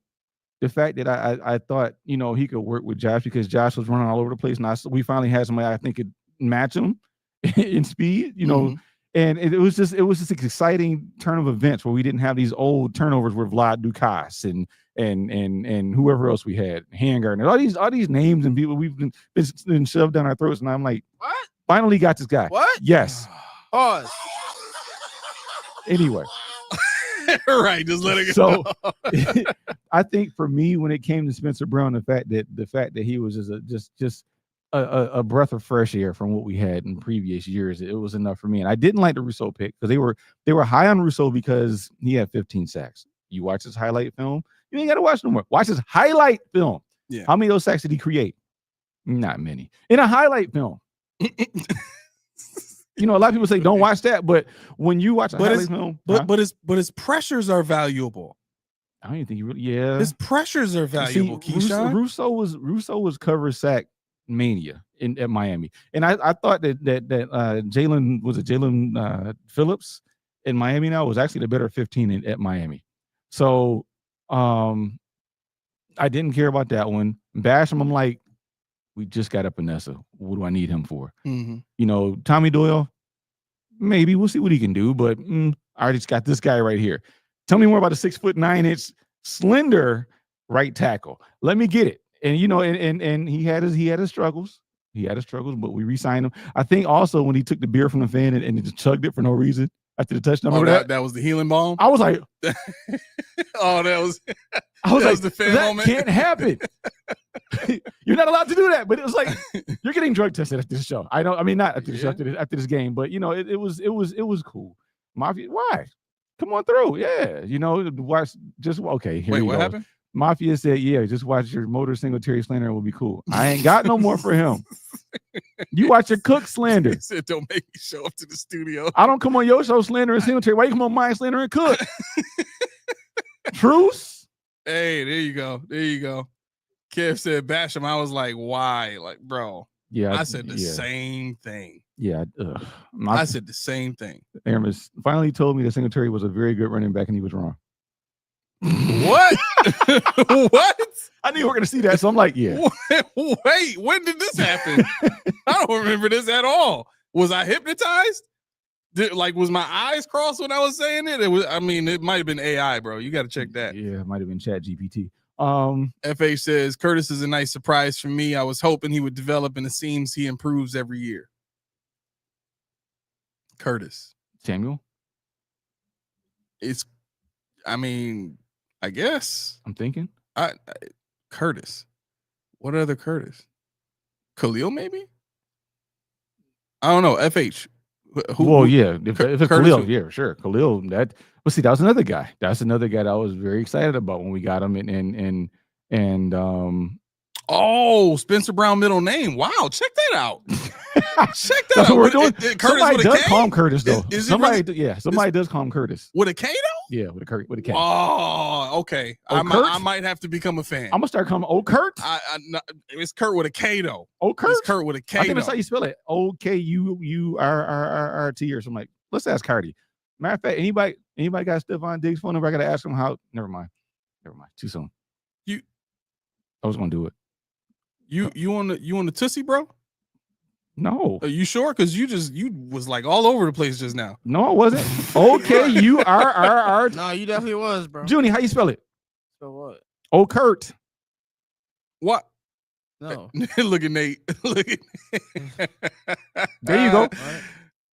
But yeah, no, okay. I didn't know that. Here's a video clip where he says, yeah. I remember that. That's Curtis. Wow. Oh yes, because it was during the game. It was in the middle of the game. Yo, Spin, I said the same thing. Like, what? How did this middle name come into play? No, it was funny because I said that on one of our shows. It was on Mic'd Up, where somebody says to me like, "Hi, I'm Curtis. What's your middle name?" or something like that, something stupid because he was antagonizing somebody. Okay. That makes sense. Yeah, so yeah. Nate said you need some Reeds, bro. Nah, you need Reeds. You got to freshen up. No, I need Reeds. Nobody asked you what you need. Hey, we ran out of Reeds on what, Wednesday? we had the tea for like 3 days, not even. Yo, because y'all chugging it. What you want us to do? What you want me to share a cup? What you want to sip? Oh my gosh. You know, we asked for your input. Somebody poured my cup before I came in. Who knows? I poured it for you. So whose fault is it then? Not my fault. You gave me my allotment. Now you mad there's no more. Bro, no. I'm mad because folks in the house decided to drink the whole thing. I only have at least 3 cups of that thing. I don't know about that. Again. That's not possible. It's probably Ray. Ray was drinking that. Again, what was I supposed to do? He poured it in my cup. I did pour it in your cup. He said he poured it. That's right. He did bring it to you. I didn't even tell him to do that. He just did it on his own. Exactly. Next time I'm bringing 2 straws, Roy. That's the only way we're gonna rectify this thing. We got to share now, Junie. It wasn't about you, Key. It's about the family household. You feel me? Okay. You coming at the rest of the Fork family? Yeah, I am. Okay. All right. So yeah, no, I think Spencer Brown was definitely, he was definitely my guy when it comes to the cornerstone. I was hoping on the offensive line. Deion Dawkins has panned out, and I'm starting to like him more and more. the more I watch of him. You know, it's sloppy to watch him play, but it's effective, whatever he does. It's almost like I respect the game. Yeah. I don't know about like. It's almost like, well, you know my rule. No. Off the field, you know my rule. I didn't know I had to say this again. I'm not saying you like him like that. I'm just saying I will. I guess when I say respect, I won't bash his play like I used to. Like I used to just like he's trash. I hate him. Blah blah blah. Unmerciful. Right. Now I'll respect his play now. Okay, fine. You're a good player. Fine. Yeah. No. Kevin said I think Shamar might get traded. Should we? He's not going to get traded. Right now, Shamar Stewart from Cincy. No, he's not getting traded. He can't get traded because he's not signed. So this is what will happen for him. Shamar Stewart, if he decides not to sign, he's going to re-enter the draft in 2026. Correct. And what I think happens, because I think he got lucky getting drafted to 17th overall. What I think happens is he falls. So if he gets advice to re-enter the draft next year after this, it's tough because what you saw with Lyle Collins when he came out, he was a first round draft pick, and then somebody had they blackmailed him, so he fell. I think 5th, 6th, 7th. And I think he started telling teams if I don't go to the 5th round, don't draft me. I'm not coming. I'm going to re-enter.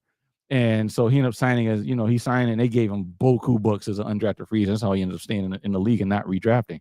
But in this regard, he was overdrafted. Shamar Stewart was overdrafted for his output in college.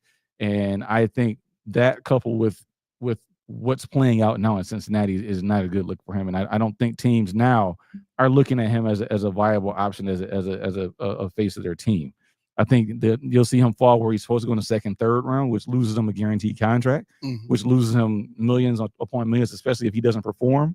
Because we talked about Rousseau just a minute ago in regards to the 15 coverage sacks he had, essentially.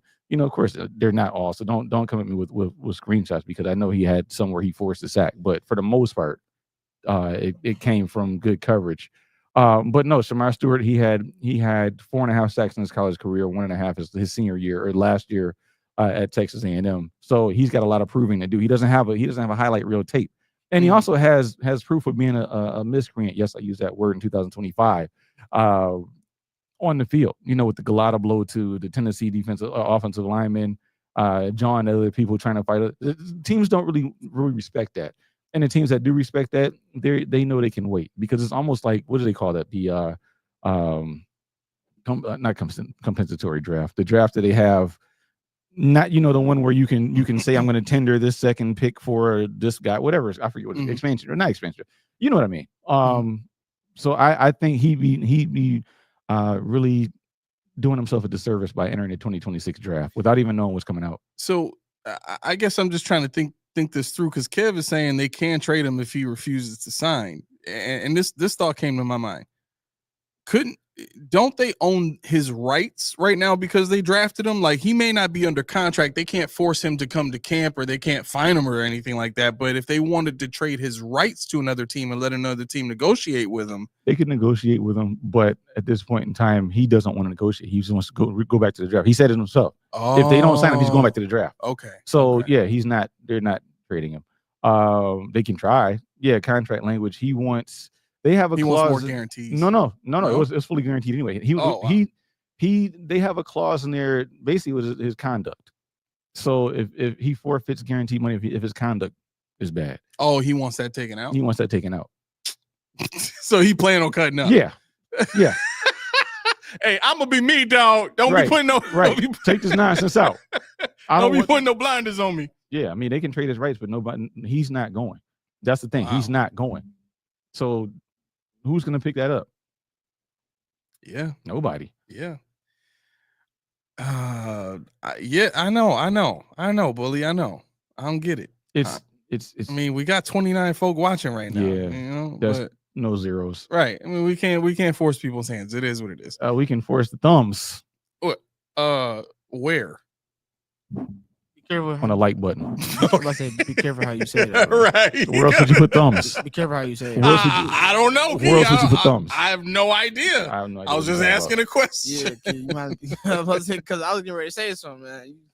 Yeah, thumbs ain't nah. A free like yes. A free one. 12 Yeah, a free likes. joint. Somebody need to refresh. A free joint. Somebody need to refresh. But the one thing you cannot do. Okay, is, Roy show 12 likes. I mean, now maybe after Bully yeah, says Bully something. scared somebody. Like, oh, you don't like it? Yo, that we might need Bully to be in here as a bouncer. Like, yeah, you can come in, but did you like those? Right. Right. But you can't say anything. You can't slander without, you know what I'm saying, without subscribing. You can't slander. You know what? That's right. That's right. So Kev is saying, if available, would you trade for his rights? No. No? Why? For what? You got Epinesa already. You got Rousseau. You got Landon Jackson. You got all these guys that are not esteemed pass rushers. He's not an esteemed pass rusher. He's just another one of them.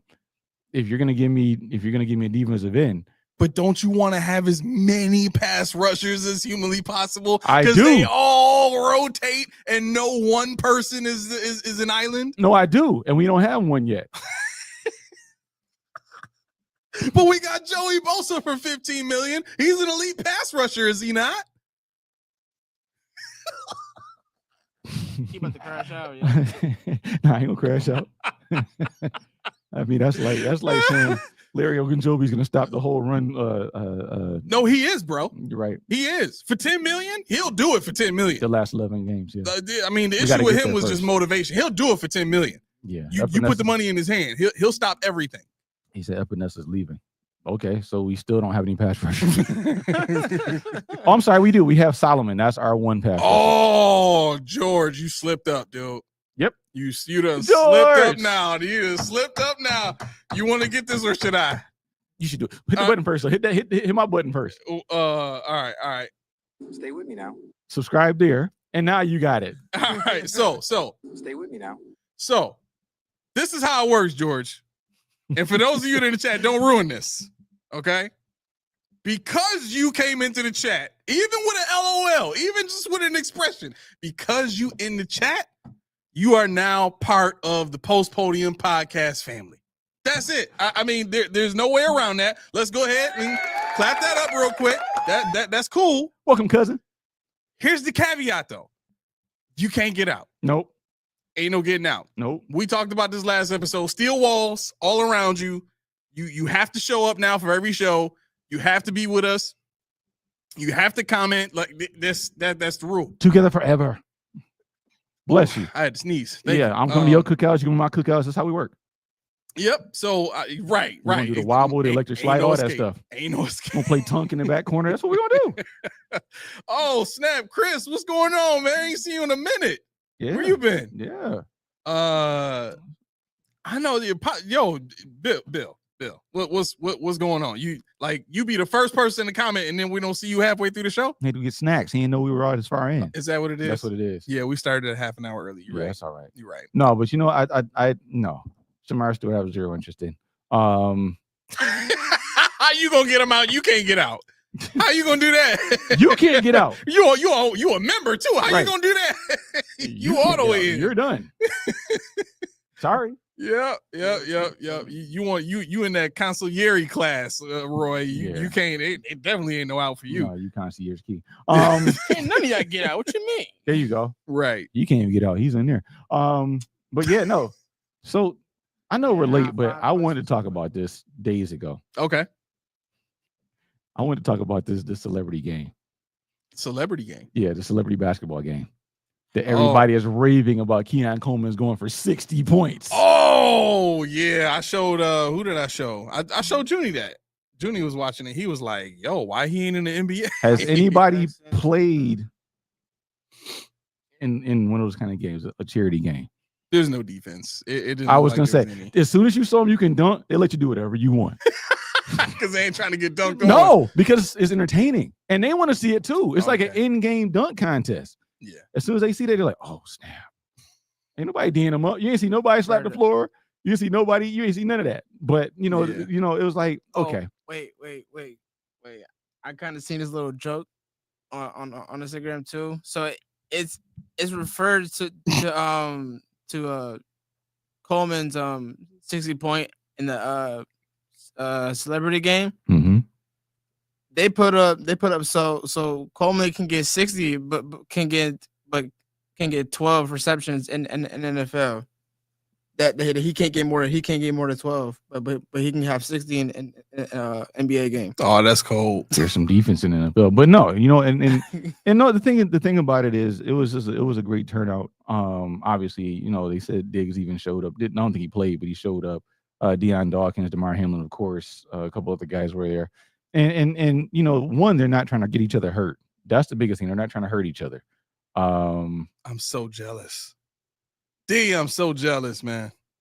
I'm so jealous. Jealous for. Oh my God. He says the Giants on the verge of having another NASCAR package. Another NASCAR package with Abdul Carter, Dexter Lawrence, Kayvon Thibodeau, and Brian Burns.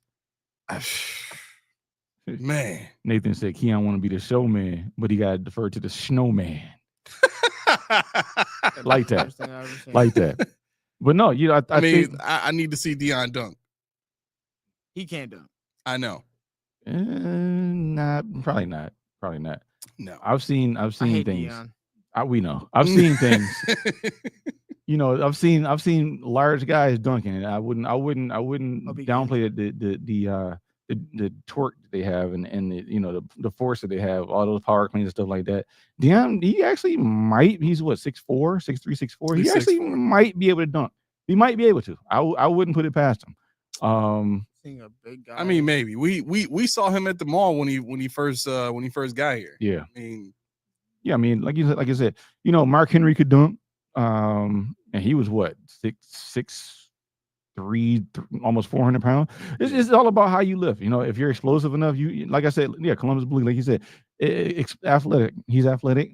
Force and explosion. He's not. See, the thing about people, he's not 340 pounds. He's only like what, 320 or so. 320. So 6'4", 320.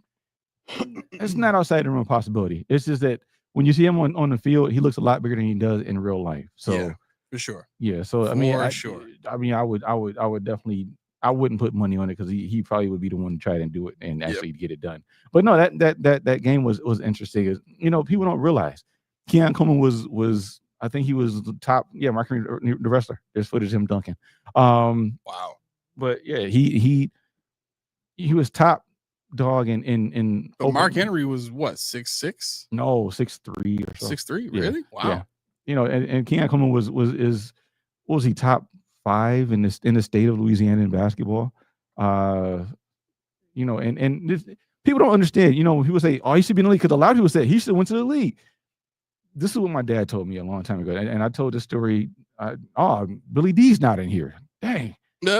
But he'll find us. He will find us. But my dad went to a small high school in Mississippi, and at that time it was very small. The city was like ridiculous. And he was close to being Mr. Basketball.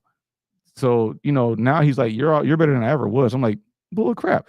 When we went to Mississippi, to his hometown for his 40th reunion, he rode down with the windows up in the summertime. I'm like, why are we riding around with the windows up? He's like, no reason. He had the air conditioning on. Okay, fine. We're driving down the street. Somebody ran off the sidewalk, banged on the window of the car. And I'm like, what's this? He's like, rolled it down. Rich, is that you? And this is my dad. He's like, what's going? How you doing? How you do? My dad's very low key, very, very demure, if you will. And he's like, oh, that's your boy right there. I was like 29. That's your boy. Oh man, let me tell you what you did. But they're like, nope, we gotta go. He rolled the window up. He was dead serious, not even joking. Rolled the window up and pulled off. This happened 3 more times, just from where we were to getting to where we were trying to get to. So, we're riding. I'm like, Dad, were you good? He's like, I was pretty good. I'm like, okay. Dad, tell me how good you really were. He's like, he said I was really good. I said, okay, I see that. Everybody is crowding. It's like this is a parade. What were your stats? And I was like 27, 15, and 6 blocks. I'm like, you averaged what? 20. I'll say, how close are you All-American? He's like, I was real close All-American. He could have went to University of Kentucky to play basketball. Wow. This is in the 70s, but the fact still remains. So I tell the story to tell you, stay with me now. Stay with me now. Yeah. So I tell the story to tell you that, something that he always said, and I never heard until him, a big fish in a small pond. So what that means is I'm decent. I'm okay. But the competition I played against was ugh. Right. And, if you look at, and I'm not saying Keon wasn't nice, but He was averaging 27 or something like that. He had, 8 rebounds, 5 steals, whatever the case may be. But who was he playing against?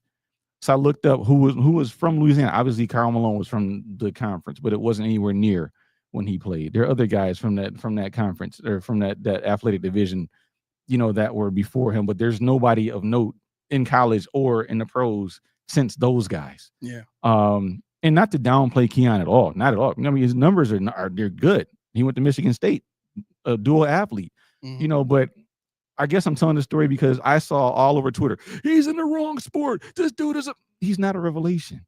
Could he have been better had he went off all 4 years of Michigan State? May he have went to the league if he honed his skills there? Maybe. Yeah. But people got to realize he's 6'3". He's Right. short for the NBA. For the NBA, yeah.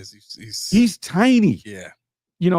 I mean, because you got to remember, I'm 6'6". I'm on the lower end. And this is funny because you were with me, we went to the semi-pro game, and my mom was with me. And you're like, man, I went on the court with the rest of the play, like, you mad average. I'm like, yeah, I told you this. I told you this. You mad average. Yes, I am. But see, and I think what it is to the mere mortals, the regulars, the averages, and you see all of us up here like, oh, man. Because they used to say, if I had your height, I'd be able to dunk. I can dunk too, but guess what? It feels like hell coming down. Yeah. I can do, it's all 2 points. Like you can do all sorts of stuff because it's never going to happen. Right. But for people that are living in that moment, he wanted to play football. This was his sport. He said he liked basketball. But football was what got him where he is today. And football is going to pay him well. Yep. Once they figure out how to use him in Buffalo within next year, hopefully. Jeez, once they figure that out, we good to go. So I think as the years go on by, you're gonna see more and more of Keon. You're gonna see more and more of his personality, I hope, because that means he's getting comfortable. And I didn't meet him as my co-host did. But I think you're gonna see that so that the Muggsy Bogues that he was too short. I was the same height as Muggsy Bogues when I was 10. Nate Robinson, for that matter. Yeah. I was the same height as Muggsy when I was 10. I'll never forget it. But yeah, no, I think they're lowering for sure. He's where he needs to be, and I think the Bills need to figure out how to use him because he could be a cornerstone guy. He's never going to be that dynamic, explosive play guy. I don't think. I think his lane is going to be volume. His lane is going to be physicality. Yeah, his lane is going to be off. See, he's good because he played basketball, and like I said in the show previous, his big thing was, or Stevie Johnson's big thing was off script. Mm-hmm. Dalton Kincaid's biggest flaw is he can't play off script. Yeah. He plays in a structured offense. If you saw him go somewhere with a 1-2 and out or Miami or something like that, you would see a different Dalton Kincaid. Yeah. And I want that in Buffalo. I'm tired of people saying he's a bust, he's this, he's that. He's not. You gotta peel the layers back. You got to really look at what they're asking him to do and what he can do, what he did in college. Now, I will tell everybody that listens to me, and people that don't listen to me, when you look at Dalton Kincaid, you're going to see a guy that has potential, but he doesn't know the game yet. And he told you he doesn't know that he just started playing tight end I think in his junior year of college or something like that. Okay. So you're talking about a guy that played 4 or 5 years as no, he wouldn't be a power forward at all, Nate. Not even close. Not even close. Not even in Section 6, New York, would he be power forward at 6'3". Let's see, Nathan. Yes, Aaron was dead. He posted a pic in Discord. Oh yeah. As far as Keon, yep. I was able to spend a little bit of time with Keon and pick his brain a little bit. Man, very cool dude. Very cool dude. I mean, I think he's the kind of guy that I didn't talk to him, but so I'm going to say this. This is my conjecture. He's the kind of guy that will be told not to give any kind of sound bites. He will be told not to give sound bites. Because that's, I think, no, he'd be a point guard. He's a point guard. Yep. So I'll say this about Keon. To me, he's a more athletic, probably much more athletic version. And when I say athletic, I just mean like body control and a little looser movement. You know what I mean? To me, that speaks to a little bit more athleticism than Alshon Jeffrey. That to me is the comparison. Mm-hmm. Big 6'3" athletic wide receiver that relies more on physicality and positioning to make plays rather than separation. Alshon Jeffrey made a living off of that and did very well and won a Super Bowl off of that. Mm-hmm. So when I guess the trajectory for both players, Alshon Jeffrey was coming out of college with the pedigree. You know what I mean? Out of South Carolina, right? Mhm. He came out with the pedigree of like this is a dog, like this is a top receiver, right? And when he went to Chicago, which is where he was drafted, he was good, but he never had great quarterback play, so he could never reach that potential, right? Mhm. And I think I would liken the situation with Keon here, but with a different twist on it, right? In Keon's situation, I don't think he's being given the right routes. I don't think he's being given the right positions in certain plays, and realistically given the opportunities. And by opportunities, I mean the targets to be able to become this, elite playmaker that I believe he can be. I think he thinks the game, excuse me, at an elite level already, just from the standpoint of his attention to detail, the way he studies the game, all of that stuff, I think is in him already. His issue and what's holding him back is his role in the offense.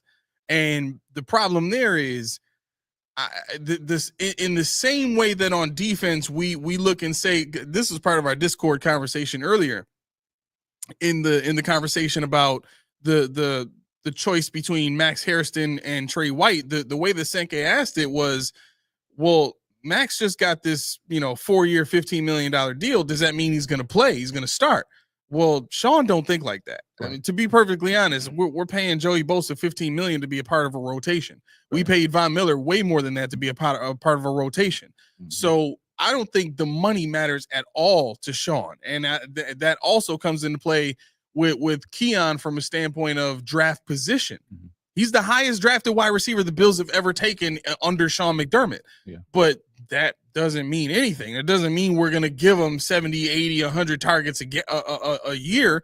That just means he's part of everybody else. Mm-hmm. You know what I'm saying? So it's frustrating from that sense that you don't really have any evidence that would suggest that he's going to really get the same opportunity that a T. Higgins got, or that a Jamar Chase got, or that a Marvin Harrison got, or that a Malik Neighbors got, or that a Brian Thomas Jr. got. He's not going to get those types of targets and those types of opportunities with the way the offense played last year. Yeah, I think when you're talking about Keon Coleman,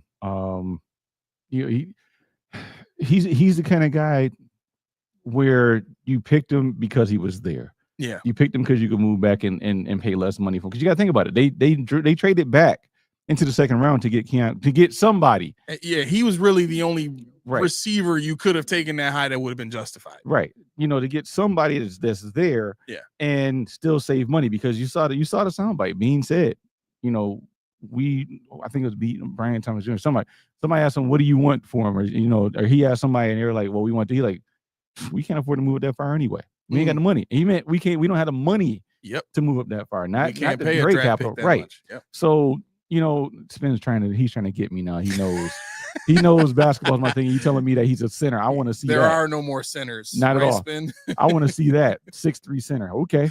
Yes, there are no centers no more. I know, and that pissed me off. Yeah, it does. I think Sean's Cardinals, when it comes to the salary cap, is this. He's like us. It's not my money.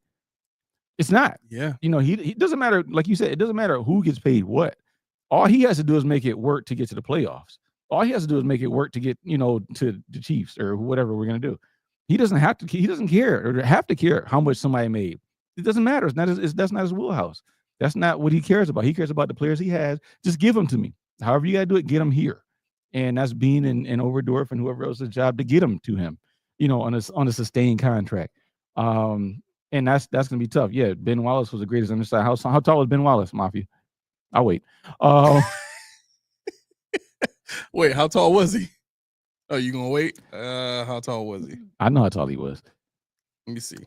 I'm gonna look this up. I don't want to ruin it for the chat. And it's two distinct sizes, with shoes and without shoes. Really? Yeah. That was a big deal. Mm-hmm. Oh, man. Because the true height, and you gotta remember Mafia got it right. He was listed at 6'9", but he was only 6'7.5". Wow. So how did he get two inches off his shoes? They do it. When I came back and I was in the press release, they listed me at 6'8". I don't know where they got that from, but they listed me at 6'8". Christian is no what? Where did this come from, Nate? What? Somebody say something somewhere? What? First of all, Christianity is a derogatory term. Like that's not even like if you know the word like that, like that's not even. Yeah, I wouldn't say that. I wouldn't claim that. I don't know what that. I don't, somebody must have said something. Yeah. The only God-fearing player. That's why. Okay. That's why he said it. Okay. Wait, who's the only God-fearing player? Who are we talking about? Shakir or King? Who did he say that? Kincaid, maybe. Well, he said Shakir. We mentioned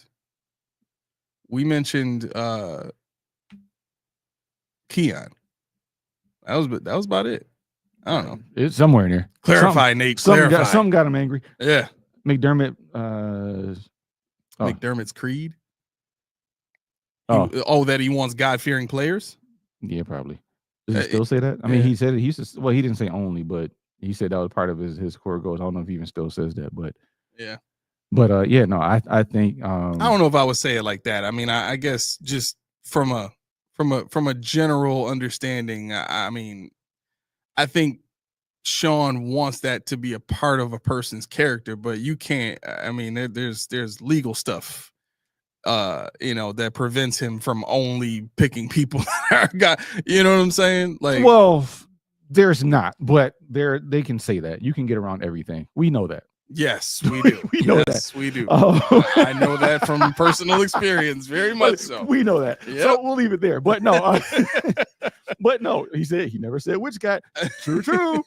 But no, I think yeah, no, I want to see more innovation with this team. I want to see more innovation. We talk about characters over talent. Yeah. I mean, that's kind of not y'all because we're with you on that one. And you're talking about the Bills as a whole. Like I get, but if you're talking about Budafar, probably spend. That's got to be what it is. Yep. But yeah, no, I think we have to see more talent, more guy. We got to see a transition from where we were and the core values, we'll say, that we used to be under to now. This is how you really push the limits of that. Somebody, a real fast wide receiver, just got released. I don't know what the ramifications or what the stipulations are behind it, but he's very fast. He went to University of Alabama. Here in Henry Ruggs. He's out now. For real? Mm-hmm. I thought it was just a temporary release. Well, he's out, but I think he was up for probation next year or something like that. Something weird. So let me see. Let me look this up. Yeah, look up the stipulation because it's sticky. But I think he's up for probation. It's something weird with him. But his earliest parole eligibility is August 5th of next year. That's what it said. But then, and he's scheduled for mandatory release July 4th, 2027. Okay, so that's when he gets out. Yeah. So I wonder what that's about because I saw somebody say he was out. And I saw that too. Yeah. Yeah. No. But it's a. From my understanding, I did see it on Twitter. It's like some sort of temporary release. Let me see if I can find it. It might be conditional or something like that. Yeah. So you're saying like if because if someone is temporary release, that means that there's some kind of my audio was going in and out. Oh, Ruggs was given his temporary release to speak at a Hope for Prisoners event where he apologized for his actions on that fateful day. Oh, so it was just that day. Okay. Yeah. All right. So next year then. Yep. Yeah. Yep. So he'll be eligible for parole next. Hold on, let me go back to it. August, I think you said. August 5th of next year. Yeah. That's okay. So 20. I don't know that. But he would have been what, 4 years out of the game by then? Yeah. I'm trying to think. So 22, 23. So he'll come back as a 27, 28 year. Yeah.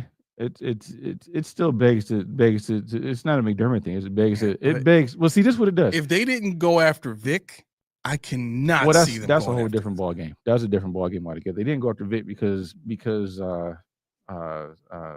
what's the commissioner's name again? Commissioner. Goodell. Goodell told him not. Goodell to come told here. him not to come Yeah. to Buffalo because Buffalo was a bad team and they needed people to come to games. They said Buffalo wasn't going to watch him, and we weren't a good team, so we weren't going to have any fans. And they needed the money in New York State. So that sucks. yeah. So now, Well, so it does. now, the Mafia said Ruggs smart. He plays for UFL first, so still got it. Yeah.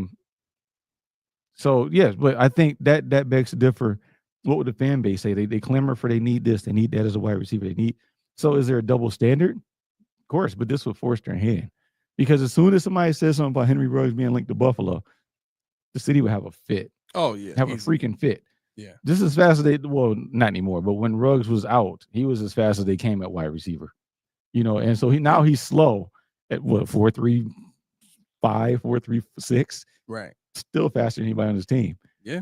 It's just a thought that I thought was strange because as much as people clamor for stuff and your Sean McDermott core value, our core values thoughts on Sean McDermott are kind of a double-edged sword when it comes to players with checkered past, and this is extreme. It's very extreme with Henry Ruggs. But but at what lengths would McDermott go if you had to balance his job versus bringing the character guys? How much leeway does he have before he has to start dipping in the other side of the pool? And that's the thing. What would it take? Because we're talking about the seat heating up if he doesn't do this and doesn't do that. Is it after this year if he doesn't win the Super Bowl? Now he's got one more shot and I got to do it.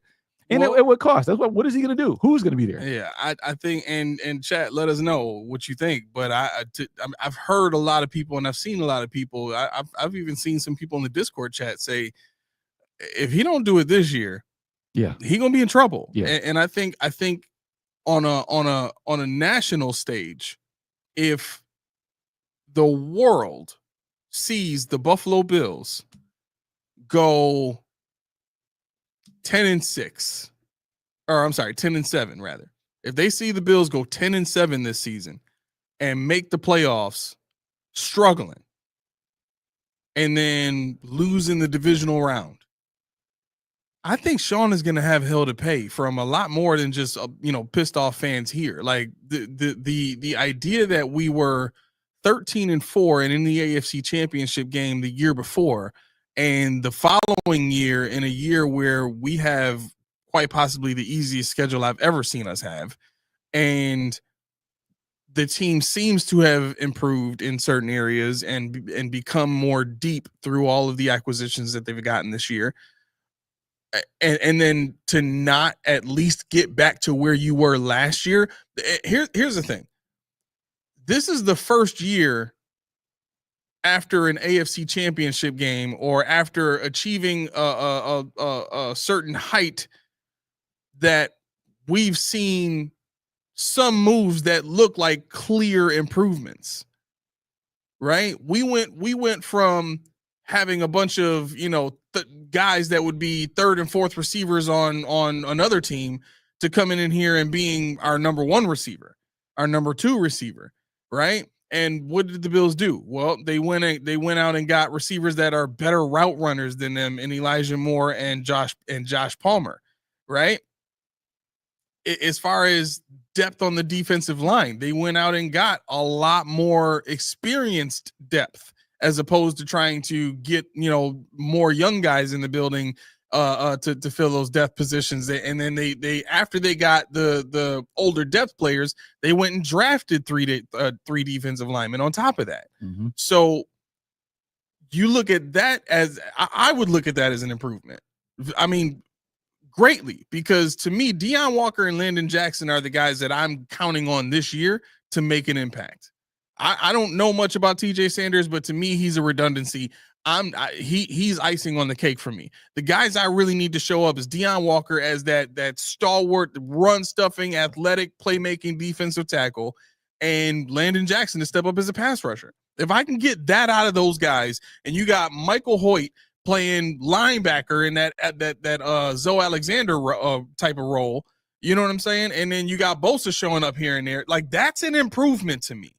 But this would have been the first year that we've seen that kind of improvement for the team more than any other season. I can't think of another season where there's been this much investment that we've looked at and said, man, they added a lot this offseason. Yeah. And to Roy's point, why is having good culture on the team a bad thing? Nobody says a bad thing. The bad thing is that we can't go for the hump. I would say the focus on it is what's bad. Yeah, I was gonna say the bad thing is that that the priority is the culture and not the talent. And you're never gonna hear me say I want bad culture. But my point is, when do we stop welcoming? What is the rubric in which we measure talent, or not talent, culture, and morals? Because anybody can put on any song and dance they want. You know, you hear about a lot of the biggest performers are the most depressed people in the world, but you never know it because they know how to act. Right. So you got a good culture team. Do you really have a good culture? Are they good at hiding it?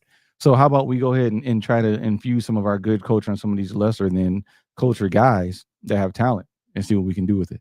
You know, those are the guys that you say, oh, you know what? You're on your last legs here. We'll give you a 1-year contract. Prove that you can. We know you can play, but prove that you can fit into a locker room, not just ours, any locker room. Prove it. You know, and that's what a prove it deal is. Not prove that you're not too old to play football anymore, and that's what they do. You know, because they talk about how they have to see how somebody fits, and why are you trying to force somebody to fit?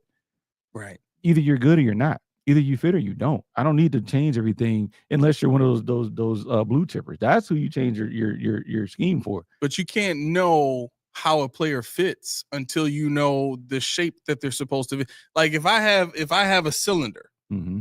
And I don't know what shape I'm trying to fit that cylinder into, of course I'm not going to know where this cylinder is going to go. There's no circle to show me where it goes. There's no square. There's no triangle to know whether or not this is going to fit.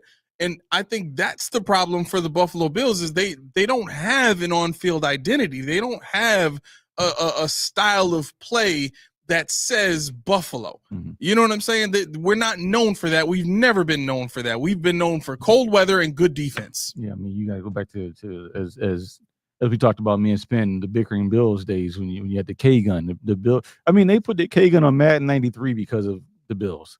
So you know that was something that the Bills were known for, and then after that, it kind of became androgynous. You know, they're good at this, but they're not good at that. But what is this exactly? Nobody knows what this really is because it's just unique to the Bills. They're only good at it. And once it gets figured out, we got to figure something else out. But yeah, there was another comment in there I was looking at.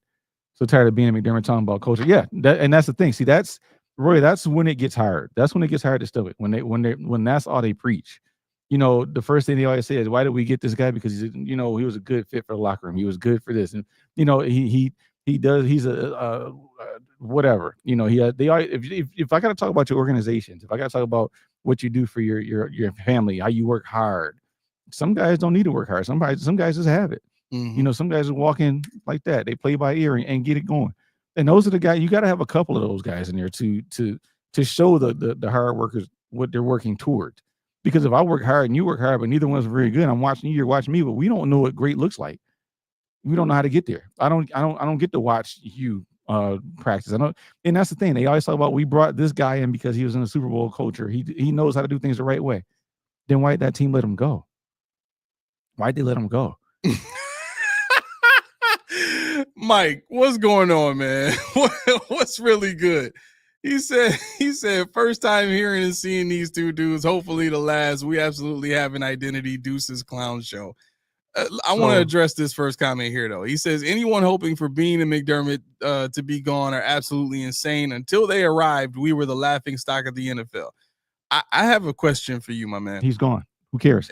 I don't. You know what? He may still be watching. I just want to address this really quick. I get what you're saying. I get what you're saying, but I'm putting this on wax now for everybody else that is going to see this and have that same complaint. How are the Green Bay Packers after Mike McCarthy was fired? Did they make the playoffs after that? They had Aaron Rodgers. At the time, Aaron Rodgers was at the top of his game. Aaron Rodgers was definitely a top 3 quarterback in the league. They did just fine after losing their head coach. Right? They were fine. Who else? I mean, Tom Brady was fine, went to a whole nother team. Right? They Well, no, changed coaches. This is all I'm going to say to Mike, which I know is not watching. I'm pretty sure he doesn't have the capacity to watch the show anymore. What is our identity? Tell me that. What's the identity? There you go. I don't need to Answer give you. that I don't one. need to give you any more. I'm not going to give you any examples. I'm not going to help your brain work any faster than it already does. You put a clown in there. I'm guessing you're 12 or 13 because if you're not, you the clown. Anyway, moving on. Oh wow. Yeah. All right, let's move on. So Kev says, wow, you just described him when rap try hard guys. Yeah, I mean, look, here's the idea. The idea is, matter of fact, somebody said it earlier. Where is it? I want to find it. Oh, okay. Kev said, just look at what the Ravens and Philly are picking up versus what we pick up. The idea is, even though, because Donnie mentioned Jair Alexander too, even though Jair Alexander is oft injured, when he's on the field, he is a waiting pick six. Mm-hmm. You know what I'm saying? I mean, the idea is getting these players on the field in order to affect the other team. And when you have a player that has a reputation like Jair Alexander does, when he's on the field, he changes the way the offense plays. How many players do the Buffalo Bills have that kind of reputation where when they're on the field, you have to change the way you play in order to accommodate? To my recollection, in my opinion, Josh is the only one that changes the way a team has to play. Period. I can't. I mean, for as much as we love these other players and for as much as we've seen these other players play great, I mean, even in playing the Madden content and stuff like that, like we're seeing some of these players that we've drafted and signed. Jose Marion is I don't even think he's over a 73 right now overall. Don't matter. But we love the hell a out of him because he's playing hard and he's making plays, right? Right. But that I'm not going to sit here and say that Marion is one of the best backs in the NFL and blah blah blah. Like, I'm not going to say that just because he's on my team. Right. And it feels like so many fans get caught up in Sean McDermott, broke the drought, and he, because he's reached this status in the league, he's the best ever, and we can't get rid of him, or we can't get rid of, I don't know, Deion Dawkins and still be successful. We can't get rid of Ed Oliver and still be successful. I don't care about none of that. At the end of the day, how many players are we putting on the field that scare the other team? Right. If we're not doing that, if that's not the focus of building a team, then I don't know what you're doing. Period. Like there's no such thing as a good guy team winning the NFL. Just like there are no super nice, non-motivated, non-willing to walk over somebody to obtain success millionaires and billionaires. Yeah. You don't reach that level without having some sort of grit, some type of, wolf mentality or shark mentality. You can't get there without that mentality. You can't. And it seems like everything that we love about the players that we have hides the shark and the wolf and the pit bull and all these other beasts that we want to see on the field. What we love about this culture hides all that stuff so that we can feel better about avoiding the Henry Ruggses of the world. What has that done for us? Got us to the divisional round. Yeah, that's about it.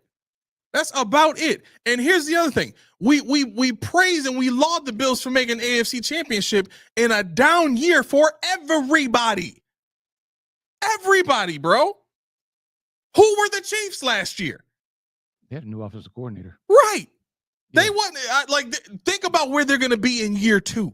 Think about where Dayball was in year 2 of his build. You want to know what year 2 of Dayball was? 2020. AFC Championship. Best offenses of all time. Numbers that year.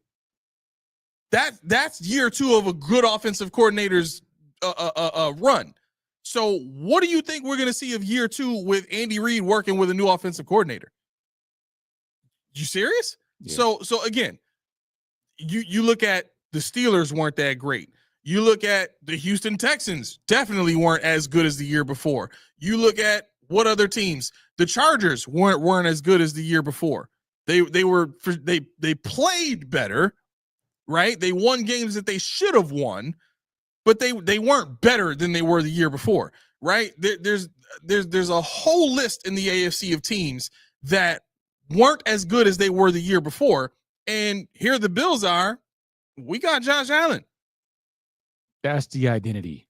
Right. How dumb of me. You're right. We're clowns. Right. That's right. That would explain. You're right. You know what? We got Josh Allen. I'm about to go watch his show. At the end of the day, in the regular season, there's this thing where the Bills play against lesser competition, especially for 6 games a season in their own division. So that's a guaranteed 6. And then you go up against. Let me pull this up, because this is I can't believe I have to keep going through this over and over and over. You don't. When it the people that are here know, they understand. You ain't got to. Like it drives me crazy. It drives me crazy. Okay, so we're looking at, where is this? This is all last year? Or did I skip a season? Yeah, we played the Colts last season, right? Did we? Yeah, I remember. Okay. Yeah. This is last year's schedule. So we played Kyler Murray. Mm-hmm. Not the greatest quarterback. Mobile dude, can make plays. Cool. Right? Almost lost that one. Right. Mm-hmm. Almost lost that one. Then we played Tua in week 2. Tua. Come on, seriously. Tua. Okay, TD, watch out, TD. Right? Watch out. Trevor Lawrence. Trevor Lawrence with whatever offensive coordinator he had. It doesn't matter. He's not that good. Okay. So we played 2 competent quarterbacks back-to-back weeks, Ravens and Texans. We lost both of those games. 2 competent quarterbacks. Then we go and play the Jets. Almost lost to the Jets with Aaron Rodgers.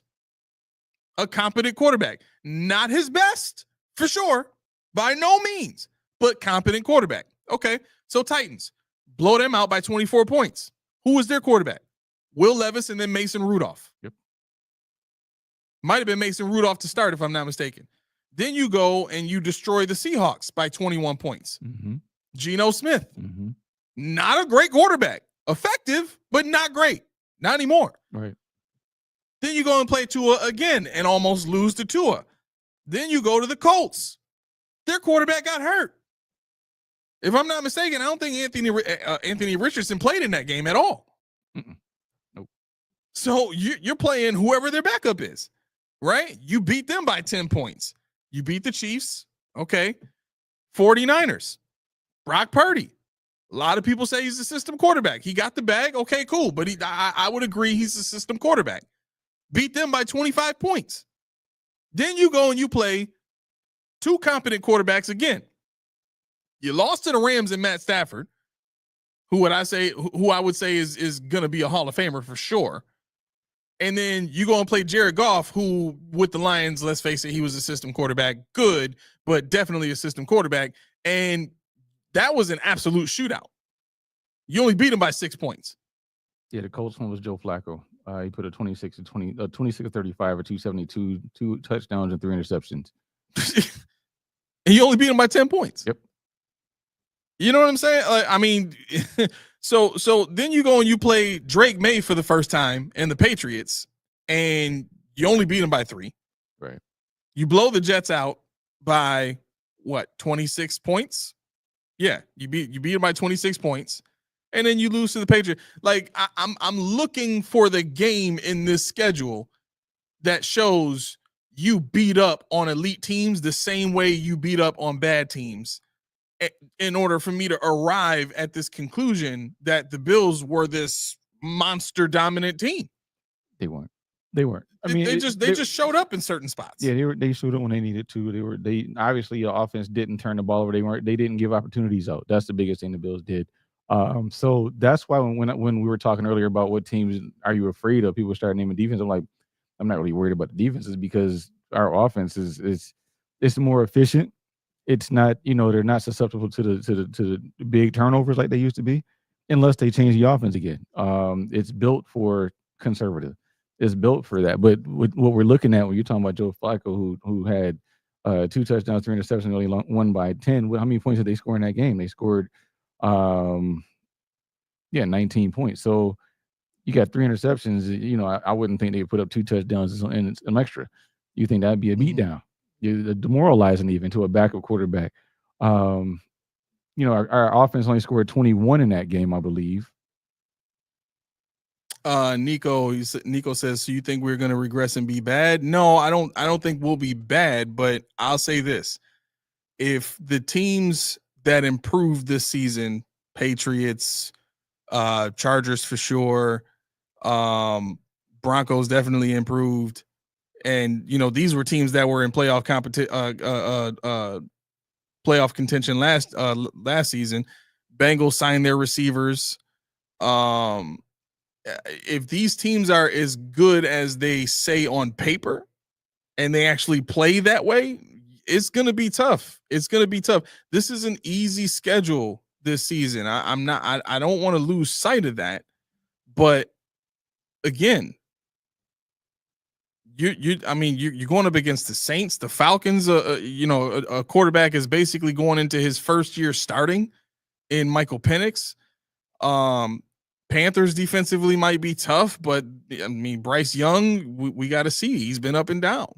You know what I'm saying? You look at the Steelers going with Aaron Rodgers. I mean, you know they're not going to throw the ball all over the yard. They just traded Pickens.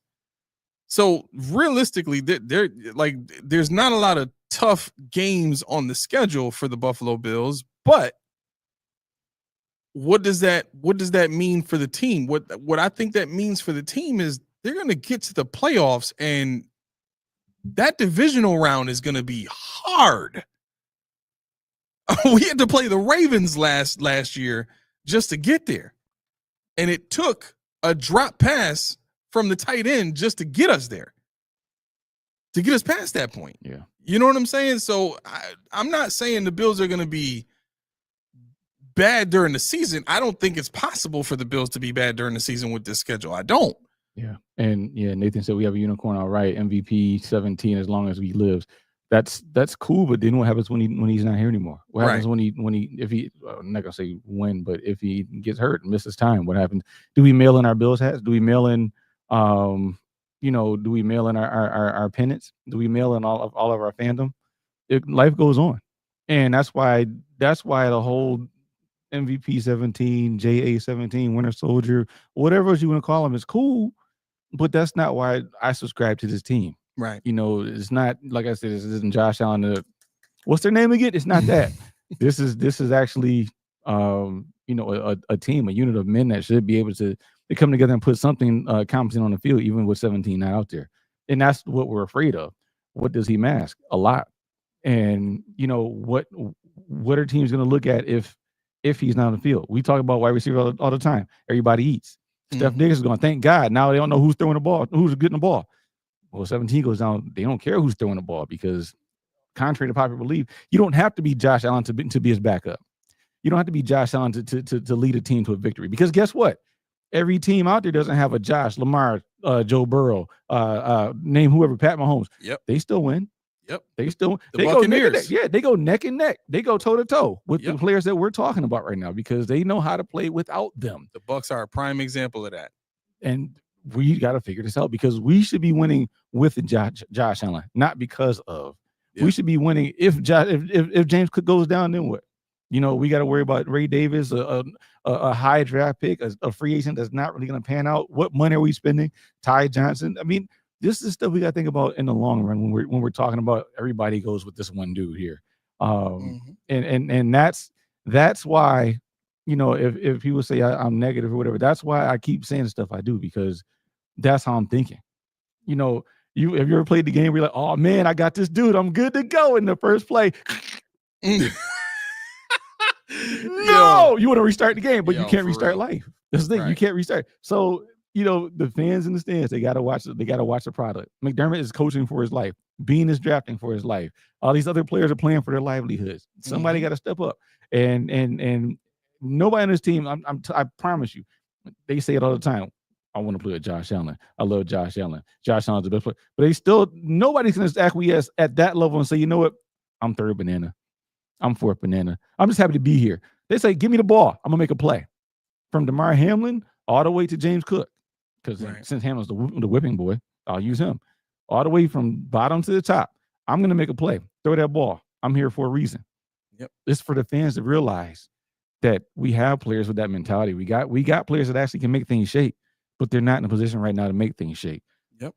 Last thing I want to say before we jump, because Laura's saying Brady and Babbage will improve. Keon, Kincaid, Samuel will hopefully improve with better health and experience. Defense roster, in my opinion, has improved. I hope we do well. I'm in agreement with that. Real quick, Nate says these are the things that the lady of the lake was supposed to take care of until she had her heart attack or stroke or whatever. Yeah, agreed. And I agree with that too. Kim was a sports genius. That's glaring. So I would say this to your point, Laura. To me, I think we're gonna have a good season. I think honestly our record's gonna be better than it was last year. If I'm giving my honest opinion, I don't think there's any reason why the Bills cannot go through and maybe lose a max of 2 games. I just, with the depth that we have, with the level of talent that we have, and the severe drop in the level of competition that we're playing this season, I don't see more than 2 losses on the schedule. I'm being perfectly, I don't see more than 2 losses on the schedule. So if that's the case, to me, I think the only change that needs to happen for this team to have success next year is more focused on decision making in the playoffs. I think the second half decision making for Sean McDermott has been the primary issue in the playoffs every single time they've lost. If you look at every single playoff game except for the Colts game here, it's been a fast start in the first half. We play aggressive, we play well, we score points, and then we tighten up in the second half and we clinch and we just try to wrestle our way to hold on to whatever we did in the first half and not have to do more in the second half and just squeak it out. And we have to be done with that. And we have to encourage the team to be done with that just as a whole, as a philosophy. We have to get away from this mentality of what we've already put up on the board. We just have to sustain in the second half. Like, that to me is the problem. If you do not and I'm not saying that the Bills don't make second half adjustments, they do, right? Because they were able to shut down the Ravens. They were able to shut down the Ravens run game in the second half. Mm-hmm. You know what I'm saying? I mean, the Ravens ran all over them in the first half of that playoff game, and then they didn't do any, much of anything in the second half. So they make adjustments, but when it comes to, the Chiefs game where you're punting in situations where you only have 1 or 2 yards to go and you're on their side of the field, or you're just over the 50-yard, like what are you doing? Yeah. You know what I'm saying? Like, that to me is the issue. The quarterback sneaks, all that kind of stuff speaks to a mentality of let's just hold fast and try to choke them out until they pass out. Well, what if they break out? Now you don't have a plan. Yep. I mean, to Mark C's point, all the rookies on defense has me a little worried for early in the season, plus having 2 good D linemen out for 6 games. The D linemen shouldn't even be here, honestly. Yeah, I agree. Yeah. The rookies, that's you shouldn't be worried unless you're worried about the coaching, the management of coaching. The rookies are going to be the kind of guys that are get after it guys. They're attack mode. They're excited to be out there. They're young, they're vibrant, they're fast, stronger, and I think that they definitely want to get out there and move around. Now it's up to Babbage and McDermott to institute a game plan for those guys that allows them to be them and play with confidence. Never mind all this intricate crap. Just play with confidence. Simplify the game plan enough where they can still be effective, but they don't have to overthink things. And that should go across the board, honestly. If you have players on your team, you don't need to be able to institute something that involves calculus and algebra and all this nonsense. So I think that's the biggest hurdle for the young guys, and I hope that they play early and often. because I think they can. They're there for a reason. Yeah. Tommy said Keys out here making McDermott's nephew upset. Who's McDermott's nephew? The clown that called us clowns. Oh yeah. But you know what? You know what I say to him though? You know what I say to him? Swallow some Reese. Get you some Reese. Yeah, man. That'll cool him down. Because you know why? Because that Reese is 1 part respect, 1 part positive, and 2 parts go play in traffic.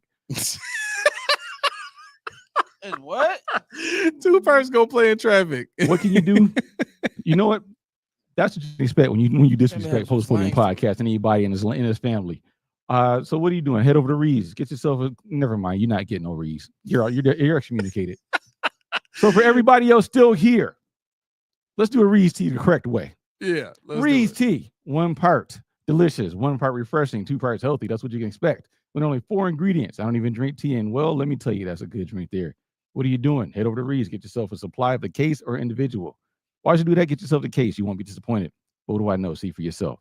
Reese tea. Click the link in the description below. Use the code PPP to let them know who sent you. All right. If y'all hearing that, that means time for us to jump out the window. So, OLI, I don't know if you're still with us, but if you are, I'm counting. All right. So here's how it's going to work.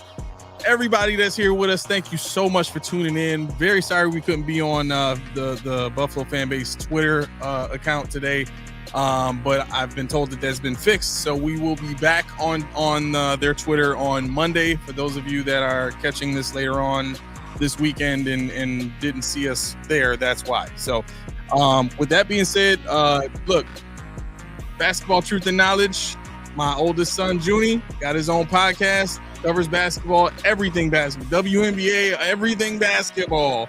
He is on top of that. So if you're looking for a good basketball podcast to check out, make sure you check him out with that. He's also got a gaming channel that he does. He's been heavily involved in putting content out for his gaming channel. So make sure you check that out. Babyface Assassin 21 on YouTube and Twitch. Other than that, we have our in the description of this video, we have our merch link. Okay, we have a link for Reese tea if you're looking to buy some tea. We got a very big announcement coming at MafiaCon with that, so make sure you stay tuned for that. If you're going to MafiaCon, we will see you there. We will definitely be there with some samples of Reese tea. You can buy cases there from us, and just kind of do like a quick little meet and greet.